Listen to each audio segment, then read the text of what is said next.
get it, you know I be on the way. Yeah.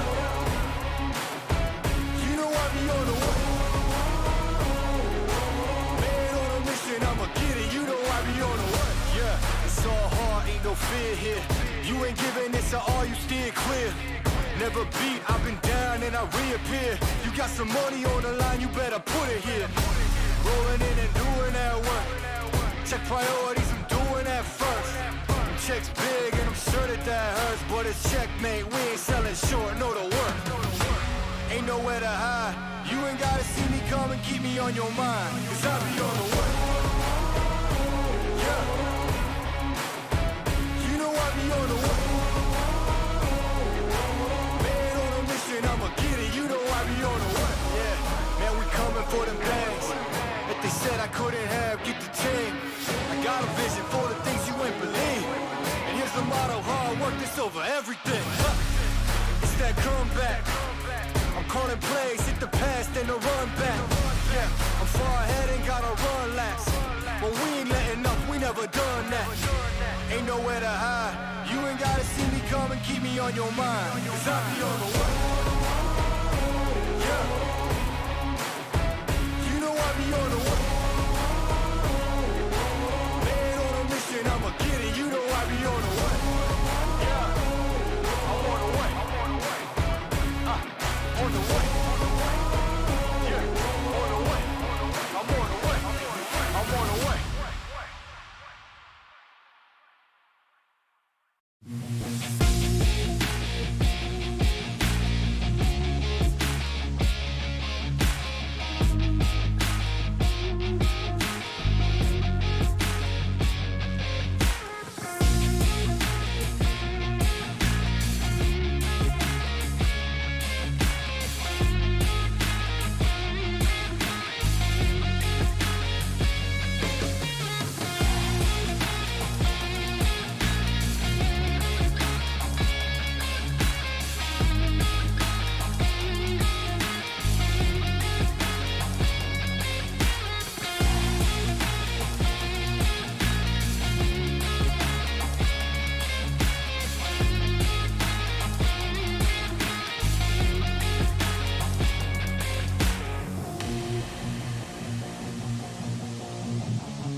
There he goes. They send him in through the front, trying to be the tripwire to. They've all got to push him towards the house.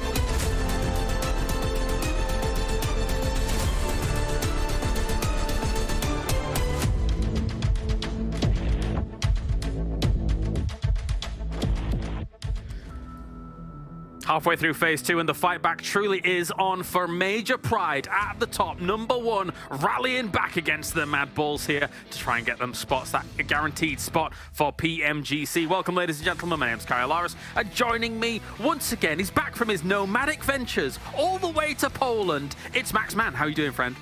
Dzień dobry, doing fantastic. Yeah, back from Poland, had a great time, and I'm back for some more action here. And as I said, Major Pride, they were looking so good. They're going to have, what, 3 wins in a row? So glad to see that PMGC race is a lot close at the top. But some interesting teams that, while I was not here, actually stood up and were able to really put on a show. So I'm going to be intrigued to talk about these teams a bit more. Yeah, don't worry. We'll get to talk about Dagestan later. I want to talk about them as well, let's be real. But what's also looking excellent over on social media is the hashtag PMPL EU. So go on over to all our socials and make sure you spam that hashtag. And also probably spam it in Max Mann's direction so he can be as annoyed as possible. That would be fantastic. What do you think, Max? Oh, no, I like my own posts. You know that. You know that. That's all I do. Yeah, and we got a giveaway happening right now. If you want to win some cool skins, you can go there and say which team you think is going to win. Ooh, that's my plug. There you go. Yeah, that's true. We had the killer whale parachute. I'm all about that. That's very exciting. But what I'm also all about is the predictions. And so far, so good for when we take a look at the average points. Man, the Jackie Max is absolutely blasting. He got 5 predictions right in a row in phase 2 so far. That was pretty cool. Yeah, I don't like that. I want to get a portion of those points, so I'm going to try and catch up. But yeah, Jackie's been on an absolute tear. And actually, Ginny too, not that far behind, like 0.03 behind Jackie. So I'll try my very best to catch up, but I haven't been as on point as well, actually, I've never been really on point on these. What am I saying? No, no, just probably not going to win it. I don't know. Some games have been quite unpredictable, I think is fair to say here. Let's take a look at the schedule, which is predictable for the day, as we're going to have 5 battlegrounds coming at you throughout the day.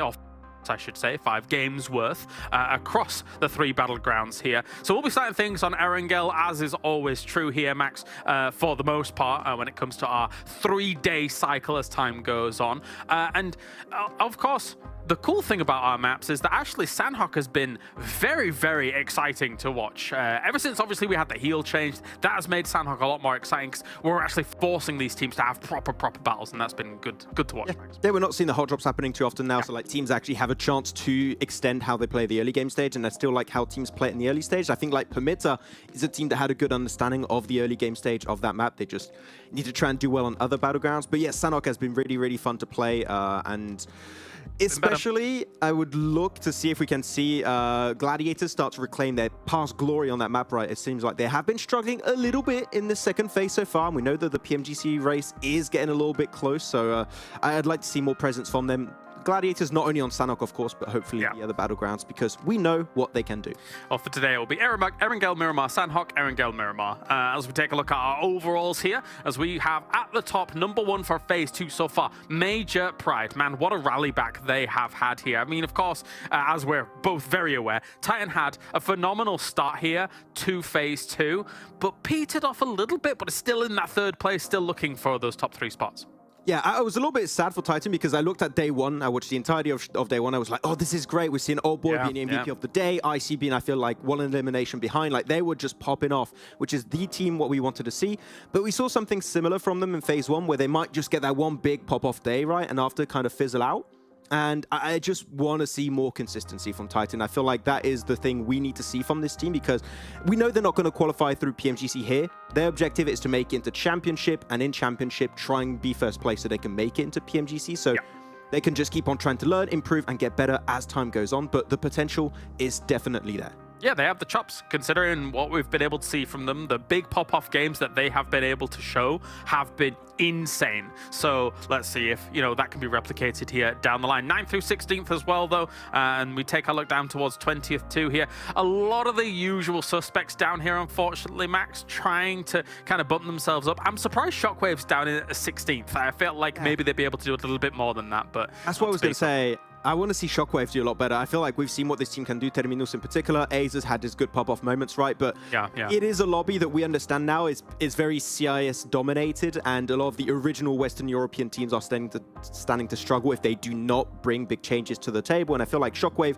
have shown that they can start fragging out, but fragging power is just not going to be enough. You need to start getting into the late game as a 4-3-man team. And unfortunately, we know they like to take early game fights, maybe lose a player here and there, but if they can just stick a little bit closer together and avoid those early game fight engages, I think that we have a high chance of them, hopefully ranking up a bit higher, but it's not off to a good start this phase for sure. Important ranks in phase 2, but more important ranks in those PMGC points as we take a look. For teams down towards the bottom here, it's given that they're not going to be making it via these PMGC points, what we want to see is that very top spot. I mean, there is a world technically where if somebody through 5th or 6th majorly popped off, maybe they could do something, but really we're looking at those top 3 spots right now, Max. Major Pride fought back against the tyranny of the MADBULLS in the previous phase, as it were.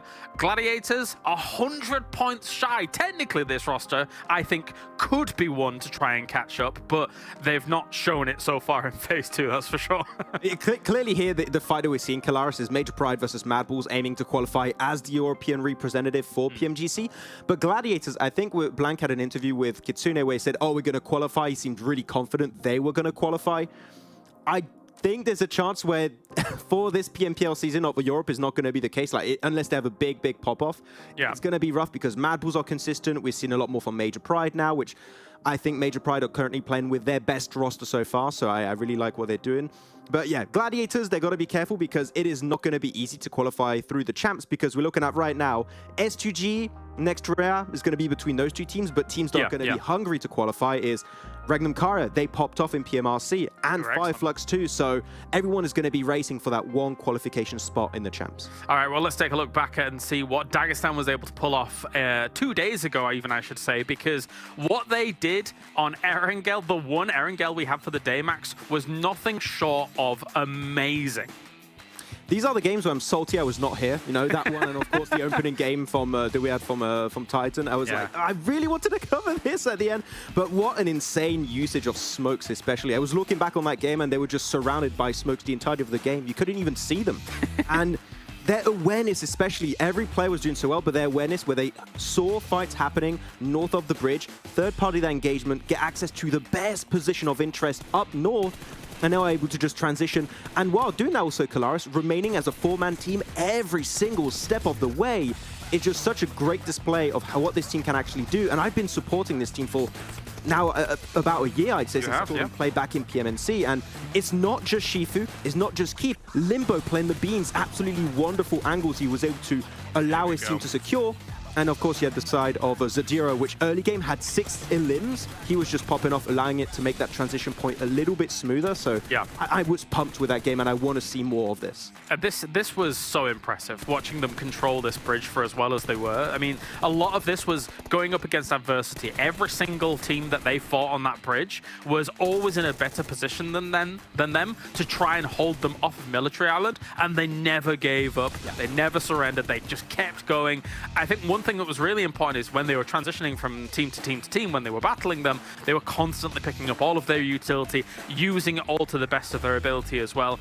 I was blown away by that game, but we do have to keep moving on here for this. Let's take a look at Major Pride and how things have gone for them on Sanhok specifically, because Sanhok has been a bit of a focal point of theirs. They were able to do very well on 2 particular ones, especially the one where they almost did 3,000 damage on a Sanhok, which is relatively unheard of, Max. Yeah, I think that was the one where it was playing to the side of Painan, if I'm not mistaken, and they started sweeping northwest the entire time. And actually, this is what I really liked of Major Pride, not just on Sanhok, but on every one of their maps so far, is it seems like they're a lot more proactive than being reactive. They are willing to go for 2-2 splits, regroup really quickly depending on where the circle tends to shift, and sweeping edge really efficiently on that Miramar chicken dinner, and of course on this Sanhok chicken dinner. So I am appreciating a lot more this roster, and as I said, I really do prefer this 4-man team of Nomi, Effect, Naomi, and Black White. I think that this is the team that has the most potential to go really far, not only in this PMPL, but Championship and hopefully PMGC if they do end up qualifying. So this roster's working out. I hope they're going to stick to it. And they are a lot more willing to, as I said, regroup a lot quicker and take these positions of interest like this hilltop and just shut down the game. So I'm really stoked with Major Pride. I had some doubts in the first phase, but clearly they adjusted during that week break, and Yeah. If they keep on going like this, MADBULLS, they're going to have a little bit more than just consistency. They're going to need to start popping off and taking down Major Pride to secure their points. An insane push down on MUERTE here as they were caught off guard, or to a degree, on that Sanhok game. And I think for Major Pride, there could have been even more conversions on Sanhok. There were some games in the earlier portions of this tournament where they were split a little too much, a bit backstabbed by maybe a solo and things like that, and that kind of cost them a potential winning scenario. But yeah, so we'll see. We'll keep an eye on them. We only have one Sanhok today, unfortunately, for them, so we'll see how things go. But Max, thank you very much for joining me. Thank you to Monster for joining me here as well here for PMPL EU Fall. We are done for our pre-show. Let's get into it now. We are halfway through phase 2. Let's head over to Jackie and Blank for all the action. See, it's unfair because Kalaris is hosting today. He doesn't get to have anyone say thank you to him. So, Blank, I just want to give a nice round of thank you to Kalaris. A nice round of a thank you. Okay. Yeah, nice round of thank you. We got the full round table coming through. I like it. Fair play. He does require it sometimes. You know, even just a couple of days ago, as an analyst, now he's the host now. He's all over the shop, isn't he? He does it all. He does it all. He can't be stopped. It's crazy. It's crazy. Is it a multifunctional tool over on the desk? Not an actual tool. He's actually a really cool guy. But we are heading in towards Erangel, in which case a lot of these teams have to pull out everything from the toolbox here to make sure they can get themselves those points on board. Particularly though, there's one team that I want to focus in on, hone in on, have a bit of a better look at. It's Gladiators. Let's really take a quick look here, because I do think that if they don't start things off strong here on Erangel, I believe it's going to go downhill, Jackie. Yeah, I kind of like the rolling of the cheese. It could go downhill fast, really. Yeah, they're full of holes right now as well. Actually, yeah. I mean, honestly, this analogy kind of gets better the more I'm thinking about it, because they are being chased by a lot of people as well.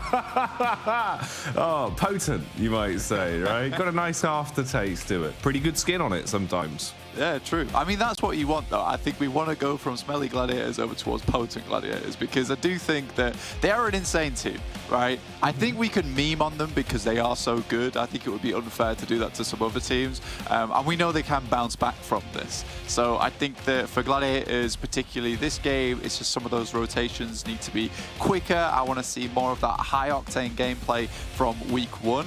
I think that, you know, when I was chatting to him before, there was, I think we had a little bit of time before the interview went through where we were talking about, you know, how you adapt into the playstyle, and he was talking to me about how realistically what they're having difficulty with is some of these locations on the map that they're rotating over towards. They are not positions that they usually play. We know that they're an edge team in the past, so trying to reconform towards like a more center playstyle has been a little bit tough for them. There's positions on the map that they're not used to holding down. That's why we're seeing them lose a player on the rotate a couple of times. And it has been in the past where we said, that's fine, they're making a sacrifice, they're down to 3 players, they can play center. I think with the amount of teams we're now seeing in the lobby, particularly like Major Pride, MADBULLS, who are hitting center with 4 players, this is no longer an acceptable loss every single day where they do lose a player on the rotate. 4 players alive, Gladiators. We saw it yesterday on Miramar. They can get stuff done. It feels like it's the world of difference for Gladiators as well, where the difference of them... Ooh, hello, mango. You don't normally have hot mango. I suppose that's a new type of dish there, but mango goes up in a puff of smoke. But yeah, it does feel like, you know, the longevity that team has when they're a solid 4 going into sort of the later circles, they can get so much done. When they're a trio, it just feels like the opportunities for them to play off one another and allow players like Matic and such to really just go wild. It's not there because you have to play a bit more timid. So... bit of something to look at. Right now, though, what's happening on your screens, of course, is a bit of a battle to kick off this portion of the week, as we have SHOCKWAVE going head-to-head versus the Nameless. Relatively equal trades so far. They're all grouped up in top of one compound. 3 floors of pain on this one. And I hate most, probably going to be hating the situation that he's been left in here, going head-to-head versus Maxman's favorite, the big old Bizzard. On the corner as well. He's actually getting some good work done, but Toena's will shut him down finally.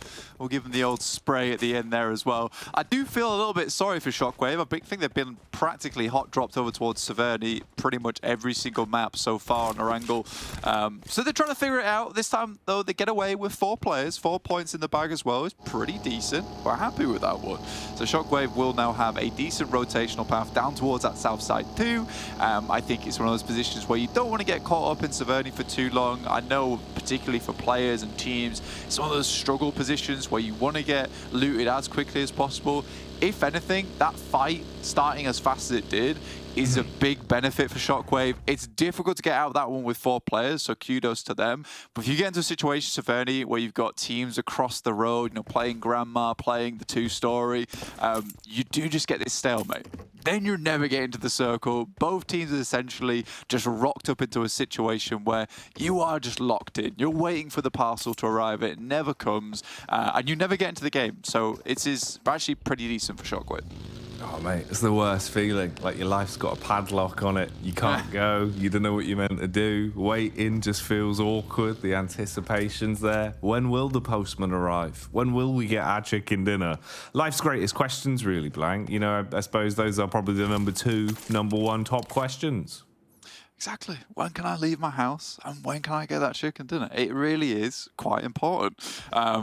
But for Shockwave, you know, they've lifted that ASBO, no longer got the lock over on the ankle here. Able to get across the line without that beeper going red. So they're good to go. They're good to go.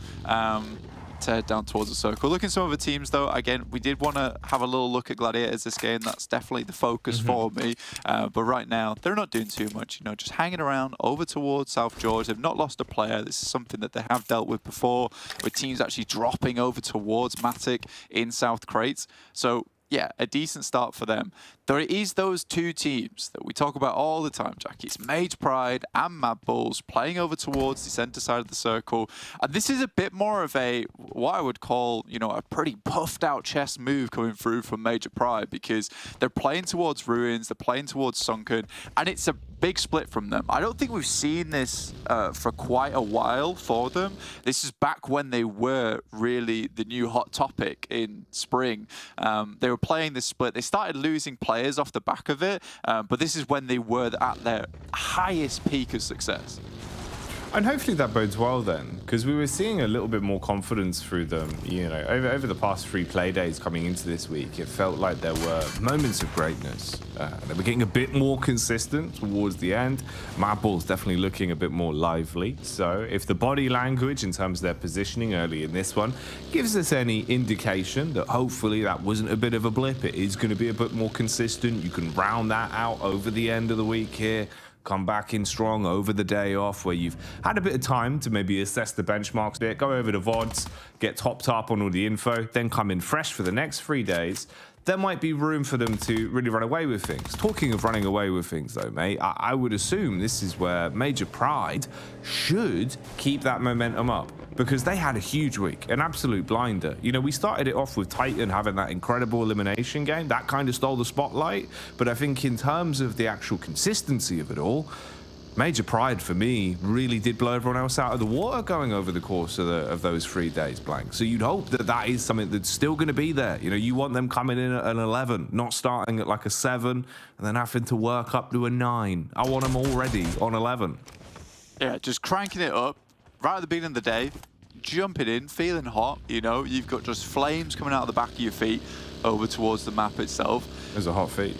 Hot feet, that's what you want. You want the hot feet on the ground, blazing a path towards the center of that circle for Major Pride. And, you know, you mentioned Titans with their massive game, right? The 25 Alima, which is felt like it couldn't be topped. It was topped by Dagestan yesterday on Erangel, which was also crazy. I mean, we've just had some ridiculously good games over the past week so far, and I only hope to see more. But for Titans, it did feel like they were hitting their ascendant stage after that match. However, quickly fell back down to earth again. Very much grounded by a lot of these other teams.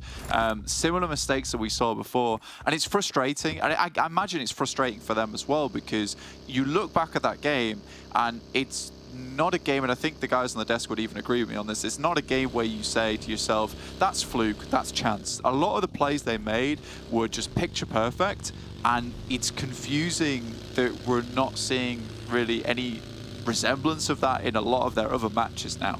Because I thought that fast gameplay, that swift gameplay, was where they would start to thrive in this lobby. But they've just lost players again, and back to bad habits. The more worrying thing is, right, it's that contrast of we're talking about splits. When you start to see them splitting up and we see duos pulled out for Titan, oh, that's when it gets me a little bit worried. It gets me antsy, because normally it's either Old Boy or Robs that feel like they're either ahead of the pack or out on a bit of a solo mission. There's never any room for it. Whereas that game where they just absolutely went off in terms of eliminations, they were basically all operating as this kind of wolf pack squad. They would roam together. If Old Boy instigated a fight, they would all bundle on as a unit, and it just worked so much better. They were doing a great job of clearing out, taking compound control as an overall team, rather than looking fragmented. But that kind of did start to creep back in, and it worries me. It does worry me, because you want to see more from this Titan team, and at times when they play their best hand, Blank, it's really exciting to watch as well. I think that's the other fun bit, right? It's kind of showmanship PUBG Mobile. They're not your more standard games, so I guess the consistency there can be a little bit hard to repeat all the time. But hopefully they can find some sort of number, balance that out a bit, because you would like to see them actually keep that up, maintain that sort of play style, because it works better with their team. Here we go, though. Gladiators back up on the screens now as they're starting to make their rotation. I will say this as well. You know, we're talking about the fact that Gladiators need to do more as a roster. The one thing they don't need to do more is individually. Individually, they've all been looking really good. I think, you know, Meku has had his moments where, even as a solo over the course of the past 3 play days, was hugely influential. Matic as well, Blank. He's getting a bit too big for his britches, it seems. Like, the amount of plays Matic is starting to make, if he just has some support, someone to fall back on and pass the baton to, Gladiators have surely got all the right tools to really push themselves further in these lobbies. I think that you're right massively, because Matic has just been so reliable recently, and not only reliable, just flicky and twitchy in terms of those plays that he's making. And it's weird because, you know, Max is coming back here, you know, he's always been on that Tixie supremacy grind, but I think at the moment we're getting the Matic monster coming through, and he has just been the guy that's just pushing the team to new heights. I like this though from them, because instead of just going for a direct center position that might have actually left them high and dry there, instead they opt to move through. They carefully, and I mean carefully, just try and rotate around Major Pride, see if that elevated spot is available. It was unlikely it would be, and I think that is what came into their heads there in that moment, that idea of, look, this is likely taken, so we're not going to get too aggressive on it. Meku's going to swing past quite far out. There might be shots taken at us, but we can get enough info off the back of that. Before, it might have just been a full send directly past, in which case Meku goes down. So instead of doing that, they send through, they scout Alamo, they scout out Dip as well, and this is going to be a decent way for them to start playing out their game. And, you know, they've actually headed further off towards that eastern side. So not dead center, but keep themselves out of the way of a lot of the teams coming in the west. So this is a smart move, and from this, they can actually make a wide wrap on the eastern side, feeling fairly comfortable that they shouldn't run into too many teams because they've already circumvented a lot of them. So this feels a bit more of a mix of gameplay between the two styles we've seen before, like on the edge and playing center. I'm interested by this.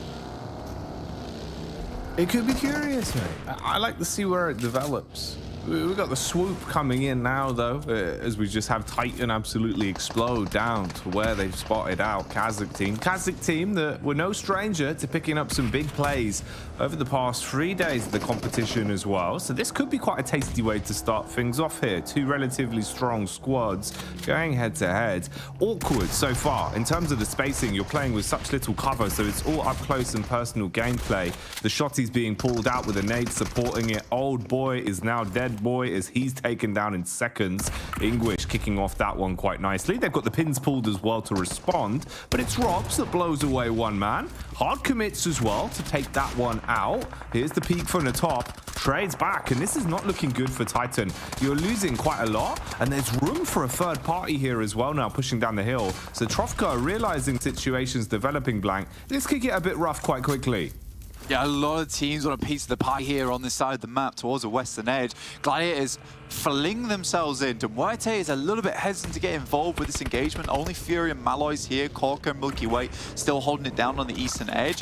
And again, this is decent from Gladiators, and I was about to say usually they'll just send one guy in, and despite the fight absolutely being in the throes of it, they do lose members. And I think they were a bit slow to get pushed onto this one. Kitsune down, will have to be res back up again, and Meku losing his vehicle most likely to Havlik. Not ideal right now, so they should be down to 3 players looking to maintain control of a compound that Dagestan is very close to picking up themselves. I like the way this is starting. This could be an interesting development here over the third circle already. Gladiators taking pot shots back as they've got prime line of sights onto this one. And this could wipe off a few fairly aggressive competitors that normally do go quite far on Erangel early. Over the course of this fight, it's a bit of a slow one. We've got the smoke wall coming up here as well, the smoke snake even. As that'll completely block off the vision here, giving a bit of spacing for MADBULLS to back further off. So No Mercy Warriors trying to play around this one to at least peek back in as well. Utility in the pockets, but really shouldn't help them out too much. MADBULLS have been able to get back towards the tree line, but they've just got to find a way out. That's the bigger piece of the puzzle. At least there's a vehicle for the quick escape. Naomi's round towards the wayside though. So actually, Major Pride could catch contact at the rotation from MADBULLS, and that would kind of leave them sandwiched between 2 squads here. Not ideal. I think that Major Pride's got a good beat on this one. Could even head further downwards. Naomi just playing up and close and personal to try to get a bit more information on side. MADBULLS will try and fling themselves between. It is interesting. Major Pride currently fielding D now. I know that Maxman would rather we saw a different roster there. Felt like they had figured things out of which players they wanted to field on which day. So it is interesting that Dino's back into the mix. They're just trying to get everyone a little bit of playtime, but I don't think that you really want to do that, especially when you're right on the edge, Jackie, now, of qualifying through PMGC points alone, after MADBULLS essentially just robbed it from you. You know, I would just stick with a roster that's working and stay on that one. In the meantime, Circle heads further down towards that south side between the snake that runs through farm in terms of that road. Interesting area to finish in. It's a little bit difficult to play around with, and there's a lot of this elevated ground over towards the western side, which is going to be useful to quite a few teams. I think the difficulty for Gladiators holding off this compound as 3 players is quite hard, because the sight lines looking out towards that top side aren't ideal for stopping crashes coming towards you. You sort of have to be on the outside of the compound to receive players, but then again, by doing that, you open yourself up to sight lines up the hill. So slightly difficult spot to play in for them. I think Dagestan has a little bit more room to play around with, because they've been fairly quiet, just gathering that intel. Bit of early game reconnaissance, and then make the right moves where it matters most. Talking of moving, you've got the rotations that are coming out now as well. Major Pride taking the odd stab here and there where they found opportunities presented to them.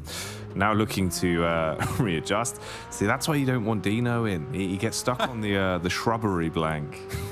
Yeah, come on, man. That is a nightmare. Unacceptable behavior. Look, we're seeing exactly why. You know, Max didn't want him in the roster. That's what it is. That Max was where the said that. analysis come from. He's seen those shrubs. He's seen the way he navigates them. Man can't get us to tire over a raspberry bush. It's unacceptable behavior. We don't like it. We don't like it. But it's pro, though. Saplings. We do like these guys. We absolutely do like these guys. And just like the tapper on a tree, Wade's going to tap over towards Sneaks. Won't be receiving any sap in the process, but certainly picks himself a knock. Yeah, sapped down in the end, as that one will connect. And it was interesting as well, right? Because VP, the fact we haven't seen them, they've been lurking in the shadows over the course of this one. That bodes well for me. It means they're normally revving up. They're cranking back that fist and getting ready to deliver the haymaker. And now they're starting to get themselves in the elimination feed quite thick and fast. Ooh, beating down onto PERMITTA. Ooh, this isn't good though. Gladiators, relatively aggressive. I mean, Matic all the way out on his lonesome, luckily given the moment of opportunity to back off towards the compound, had one smoke blocking the bullets that could have been very dangerous. So he gets out of dodge on that one. That's what remains of Titan. Well, I suppose just at this point, they've already had the first few removed from the equation, as you've only got 2 of them left alive. And Havlik, that's if he can survive this test. It's not going to be an easy test to survive either. and you're looking over towards the team, you know, the fact that he's actually been able to get him back in the building, potentially over that res, and you can see why Gladiators actually are trying to remove this position for them, because it has high ground overlook down towards Gladiators. Dagestan would have to kind of expose themselves. They want to take shots at Gladiators as they make their rotate, but Titans immediately see them from that Wizard Tower as Gladiators want to move. And as 3 players, you don't really have that big opportunity to just leave a backstop behind and go for those shots. I think we have to talk about MUERTE a little bit, because they're dead center at the moment, a really good position, which means I have to now predict them. And they did that with a 2-2 split over towards the east and the west, which meant that, like, in between them, they had almost this rectangle, this oblong that they'd brought out of control between this compound, so they could kind of get a good destination on either side of the circle. So I really do like that from MUERTE, and that is just the classic MUERTE split coming into action here. It's also when you see MUERTE roaming, looking aggressive, Furious starting to, you know, get stuck into fights that he probably doesn't even belong in, that's when it bodes well. We'll come back to that thought process later though, because right now things are kicking off. Compound control being scrapped for thick and fast as Effect goes in and blows Woodson away, cuts his way through him like a hatchet and shuts down a lot of the defense that Unicorns have had onto this one. So they've got to bail out of the better angles and just try and play off the map geometry, dash and smokes to buy a bit of time as well, as Major Pride have basically rocked up and exchanged hands quite quickly on control of the contract there. They're the landlord now. It's a difficult compound to hold. And I mean, with the guys at Unicorns I love only having 2 players, like, this is going to be rough. You've got Bonnie currently playing up topside in the little shack. They don't really have to clear him. He's essentially just playing here, and he's going to be causing a problem, but never really too big of a threat here for Major Pride in future. Realistically, he's sort of like a bumper between them and No Mercy Warriors, who are ahead of them. It's a real interesting compound that can contain a fair few players, but I would say Major Pride right now do have the superior location, as it does look down towards No Mercy Warriors, and they've opted not to go for a split on this one, just backed it up. Major Pride on the move again. Now Bonnie, one moment of opportunity he could have is, depending on the rotations that come out from Major Pride, if they push like too far ahead, could maybe sideswipe them. We'll check back in on that later, because right now we've got this triple threat fight that could be occurring up towards the hillside. VULGAR boys, they knew the location of VP for quite some time, but really getting into the engagement is the awkward part. You're peeking over the top of the hillside here. Elementrix goes for a quite wild maneuver, draws the information, draws the crosshairs. Now everyone's following suit on the rotation, feeling confident because he was able to achieve this mission. Meanwhile, they're getting picked to pieces. VP getting farmed in seconds now, Blank. Gladiators suffering from the same fate as well, as it seems like Major Pride are just unloading onto them. Yeah, it's so difficult to get in on that western side now, and I think that Major Pride just had a location to hit up early on to give them some pretty decent rotational paths into that late game. Gladiators coming in from South George. It's difficult for them. Zadira finds Foops, man. That is the lad that you want alive here. Luckily, Pylaus actually is able to pick himself up another shot over towards Dagestan, and they had a great chance coming into this one. Obviously, they're playing downhill, but I would feel like Dagestan, after yesterday, should be able to take care of VULGAR. Just not to be, though. With Gladiators now out as well, only 3 eliminations. Not ideal, but I think I appreciate the way they played this map out. It's a little bit more cautious.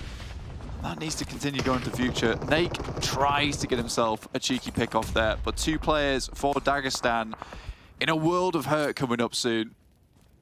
Yeah, you're going to be feeling the pain in this one. No easy fights from this point forward, but the nades might be able to help you out. Keep delivers a tasty 3-pointer straight on top of them. And now it's so much harder to survive, but the problem is they forgot about the second player.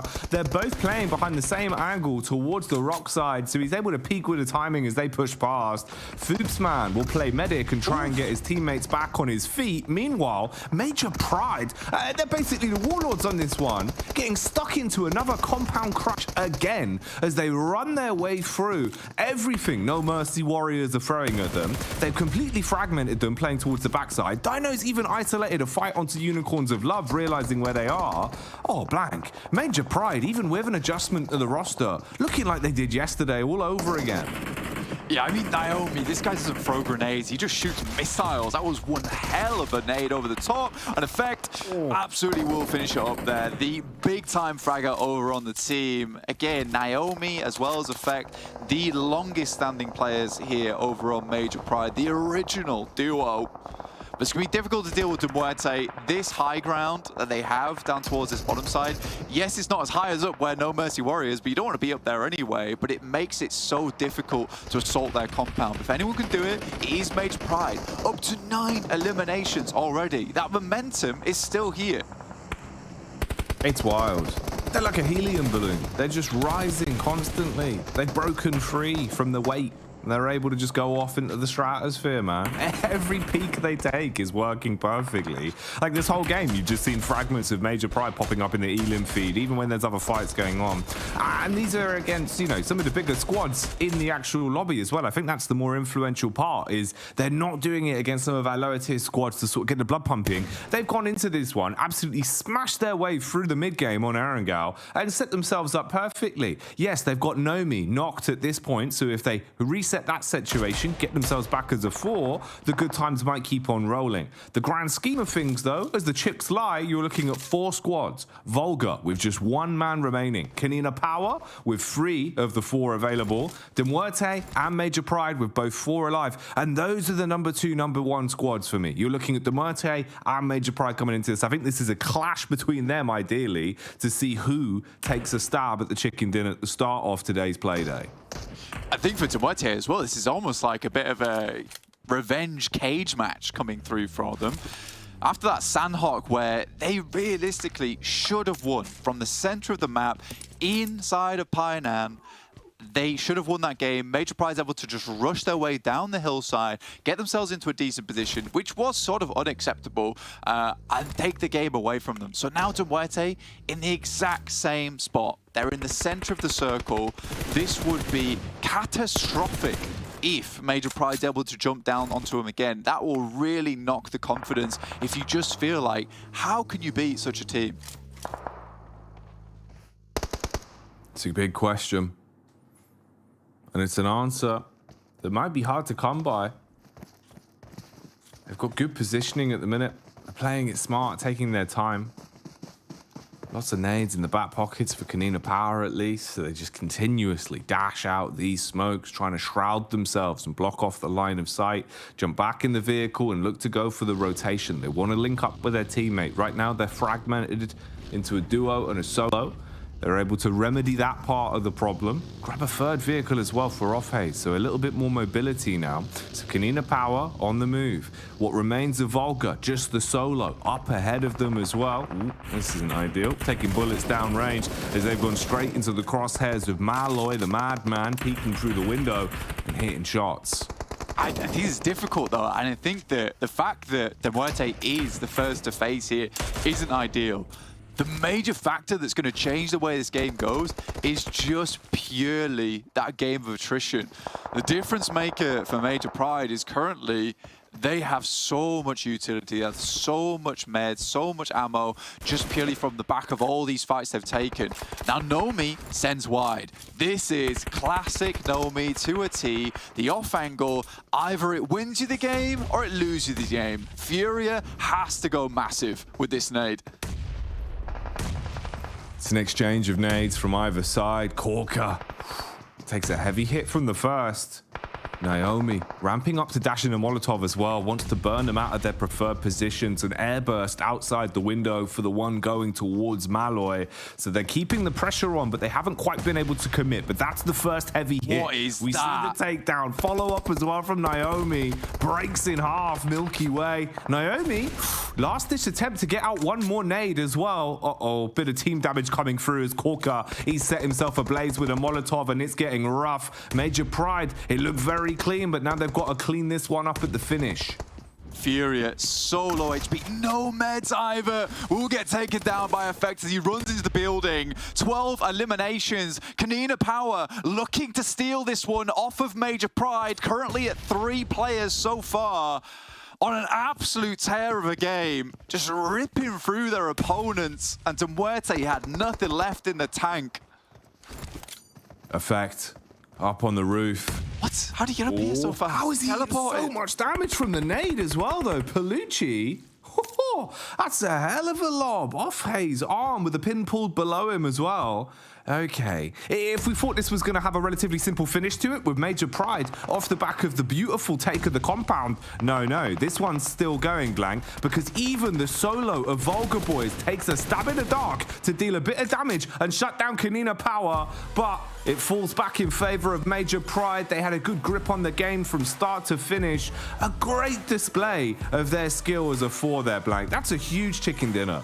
I mean, what is going on here? I mean, Maxman also, fair play to him, props to him, comes back over towards the desk, instantly predicts Major Pride, gets the prediction right too. I mean, it's just one of those things where it really shouldn't happen. Like, that play shouldn't happen ideally for MUERTE. The fact they just had no utility, no meds, no ammo either made things really difficult. And they knew where they wanted to place those nades. The teamwork from Major Pride is looking phenomenal so far. Nomi took that off angle. I think it didn't go too badly, and he was able to get information, which is the main thing when you're trying to place nades into a building that has so many rooms. No, it was really nice. They flushed them out into the angles they wanted to be in. The lineups were clean. They knew exactly what they were doing going into that one, and it was pretty damn nice. That's where we kick off the first matchup of the day. Then let's get back to the desk, dissect it, and set ourselves up for the glorious day ahead. A big round of thank yous to Major Pride here, looking amazing. We already said the fight back was on, but never mind. They just decide to pop off once again here. Major Pride looking insane. Joining me, Max, to talk about this one. Max, that was picture perfect for them to make the transitions through those compounds from the south and eventually take out MUERTE. Amazing. Yeah, we were looking at these circles, and of course, MUERTE had the central position, had the 4 players still there. It's looking really strong, but I saw Major Pride going for the wide rotate away from Potato Hill, and I saw what I think is a really big mistake in this kind of position is Unicorns of Love maintaining their split for as long as they did. It makes them so vulnerable to a push like Major Pride, and as you know, Major Pride, especially in the second phase, Kalaris, I'd say, are a lot more opportunistic. When they see an opportunity to go for a push in a strong position, they are going to full send it, and they did not slow down in their approach. 23 points to kick off the day, and they had, what, 3 chicken dinners back to back to back at the end in the first half of this phase. Like, they're on absolute fire. I'm loving this. And Dino was playing and actually, had a decent impact. So good to see from Dino. No, 100%. When Circle 5 pops, that's the moment where Unicorns of Love should get together, either on the south of the compounds or the north of the compounds, and then try and hold off whatever threats may come their way. That really gave Major Pride a perfect way into this circle, as they were able to divide and conquer so well. 9th through 16th, not getting too many points on the board here, but as we say, Unicorns of Love should maybe have had some more points for themselves and maybe even done some decent hold-offs. Let's take a look here, though. MUERTE going up against Major Pride. MUERTE technically had an amazing position to work with, but as Blank was saying during the cast here, Max, maybe they ran out of resources to be able to actually make this happen. And also, Major Pride's smoke off of that compound to then push up against it was fantastic. I think MUERTE were in that exact compound since phase 3? 2 or 3? Something like really early on. So they were just taking shots at everyone around farm. And of course, when you're out of resources, there's not much you can really do. They did have, luckily enough, a few nades to slow down the approach of Major Pride. But Major Pride, having all their utility they picked up from Unicorns of Love, from No Mercy Warriors, and able to block out, most importantly, vision from those top buildings, made that approach so much easier. And Effect, we talked about it at the end of that game, right, Kalaris? The moment Effect got to the roof, we're like, yeah, it's game over. You can't escape his gaze. It's done. No, definitely. Look at that as well. Nomi, 1,100 damage coming in. Him going for an off angle against MUERTE there. I get what he's trying to do, actually. I completely understand why he does that kind of big, wide wrap west for all of this. Does eventually get knocked and eliminated, but it doesn't really matter because he's kind of opening up the threats against MUERTE, as MUERTE has to deal with a lot of what's going his way. But let's take a look at the highlights to start things off. Shockwave up in the north actually manages to get a 4v0 basically. Yeah, I kept saying about Shockwave that the main issue is that they take these early game fights. If it's a hot drop or because of like phase 1, phase 2 rotation, they do tend to lose players. Good to see them, go and get himself 4 limbs without losing a single player. But this circle, there's not a lot of compounds, and it makes it very easy if your team that drops far away to get in a position of interest. So I can't really fault them too much for that. No, we had this fight happening between KASIK team and Titan, and props to Inga. She really held down that Harry Potter tower so efficiently versus Titan, but then all the players started to lose, all the teams started to lose players, and then you're being fed downhill into that farm flat terrain. All the teams north really tried to make the most out of it, but the moment you're getting pushed over that lip of the hill against MUERTE in that compound, KONINA Power just sweeping the eastern side, there's not much you could really do at that point, so they were just trying to get the most out of a bad circle for them. Here comes the Major Pride breakdown of everything that's going on into these compounds, and then moving forwards. We actually didn't get to see in these highlights the exact important moments of them pushing on the MUERTE compound. We were talking about it, right? Smoking off the low ground windows, easy peasy. You just throw those onto the ground in front of them. There's no problem whatsoever. You can even use some mollies to really push your opponents away from those windows. The top windows, you have to get them through into the windows when you're making that push move forwards, right? So there's a little bit of extra execution required here for Major Pride, but they did it flawlessly.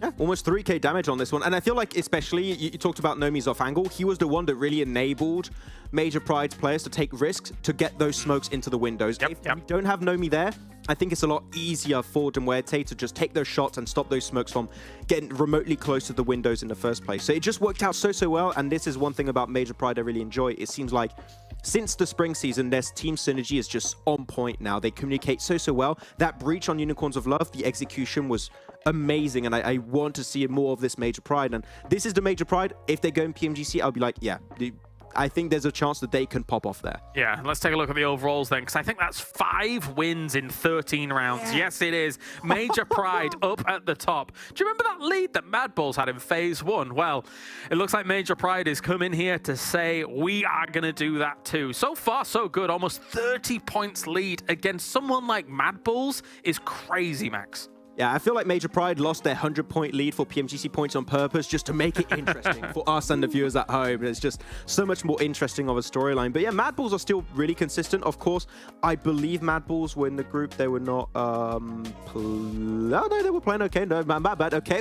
Sorry, MADBULLS. 13 games. Sorry, Matt.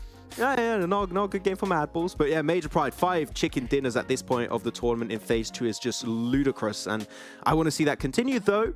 I'm still looking at Titan. And it was still a little bit of a messy fight, I would say, they took versus Gladiators and the likes of them in a Harry Potter Tower. So I want to see them really start popping off, because outside of day 1 of this phase, it's been a bit silent for me.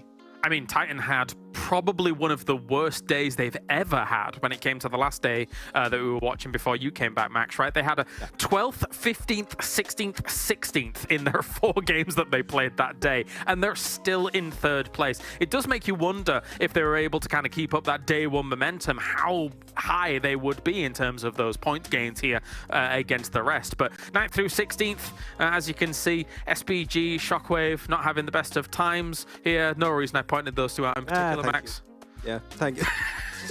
just the 2 French squads, appreciate it. But yeah, if they can play himself a Livic at the end, I'll be happy. No, that's going to be the objective for them, to make in top 12.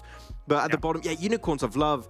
I feel like we've jumped on this team so much, but like this was a game where they could have got so many potential points, but they just not able to really gatekeep the Southwest. Yeah, no, definitely. Here, as we have ourselves the 1,640 points average coming out here from MADBULLS up towards the top as we move on to Miramar. It's quite impressive, to say the least here, Max. But TUNA up here is not a team that I would have expected, actually. Yeah, I feel like they had a really strong performance on this map at one point. They were playing a nice...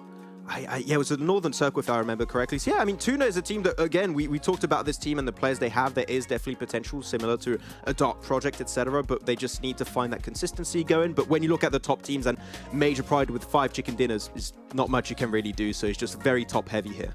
No, definitely. Right, well, coming into Miramar, of course, my eyes still navigate towards those big teams here to try and rack up those big points. But let's move on to the big desert here, as we have got Jackie and Blank to take us to big Miramar. Oh, we're in the big desert, and we're searching for the new sound. Blank, you excited for this one, mate? I absolutely am, mate. We need to get this on a VCR tape too, you know, so I can watch it back, old school retro style. That's what I need at this point in time. I'm very excited for Miramar, though. I think we've had some of our best maps and matches here over on Miramar itself. We do have some teams not joining us. We don't have Titans in, VIRTUS.PRO not playing, KONINA as well as the Nameless are out. I think the two big ones to look at there are probably VIRTUS.PRO and Titan Gaming, although KONINA Power have started to put up some points now. 10th place, it's respectable. It's a respectable position to be in. On the other hand of things, though, we look where Major Pride currently are. 152 points. It is absolutely mad. You look at 4th place, 100 points. They're 52 points behind at this point in time. So really, really well done to Major Pride. They're winning games that really do require brute force and very good understanding of the game, how to pull it off. Yeah, they're playing out their minds at the moment. It's nice to see Major Pride back on top because I do think they were slightly knocked down last season in spring off the back of the finals, because in the finals, Jackie, last game, it should have been a Major Pride win. Gladiators swooped by, able to take their position up on Everest and win the game out by a few points. So I think Major Pride probably felt the pain from that one. But if anything, it sort of lit a fire underneath them coming into the fall split, because they know they can hit these big wins. And you've got to just roll with that, right? Wow. You know, stay in your stride. Oh, mate, that's probably one of the reasons behind why these wins are starting to come in thick and fast. The team just outputting such a sheer level of lethality when it comes to damage.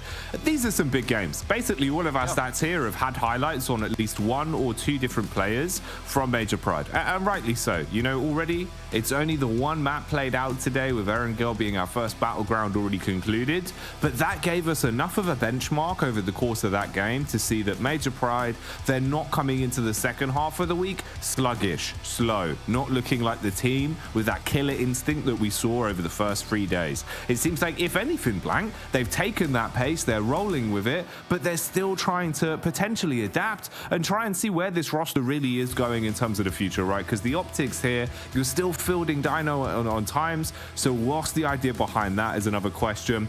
I think it's really interesting that they're performing so well while still potentially changing so much behind the scenes as well. So really interesting. Does bode well for Major Pride's future.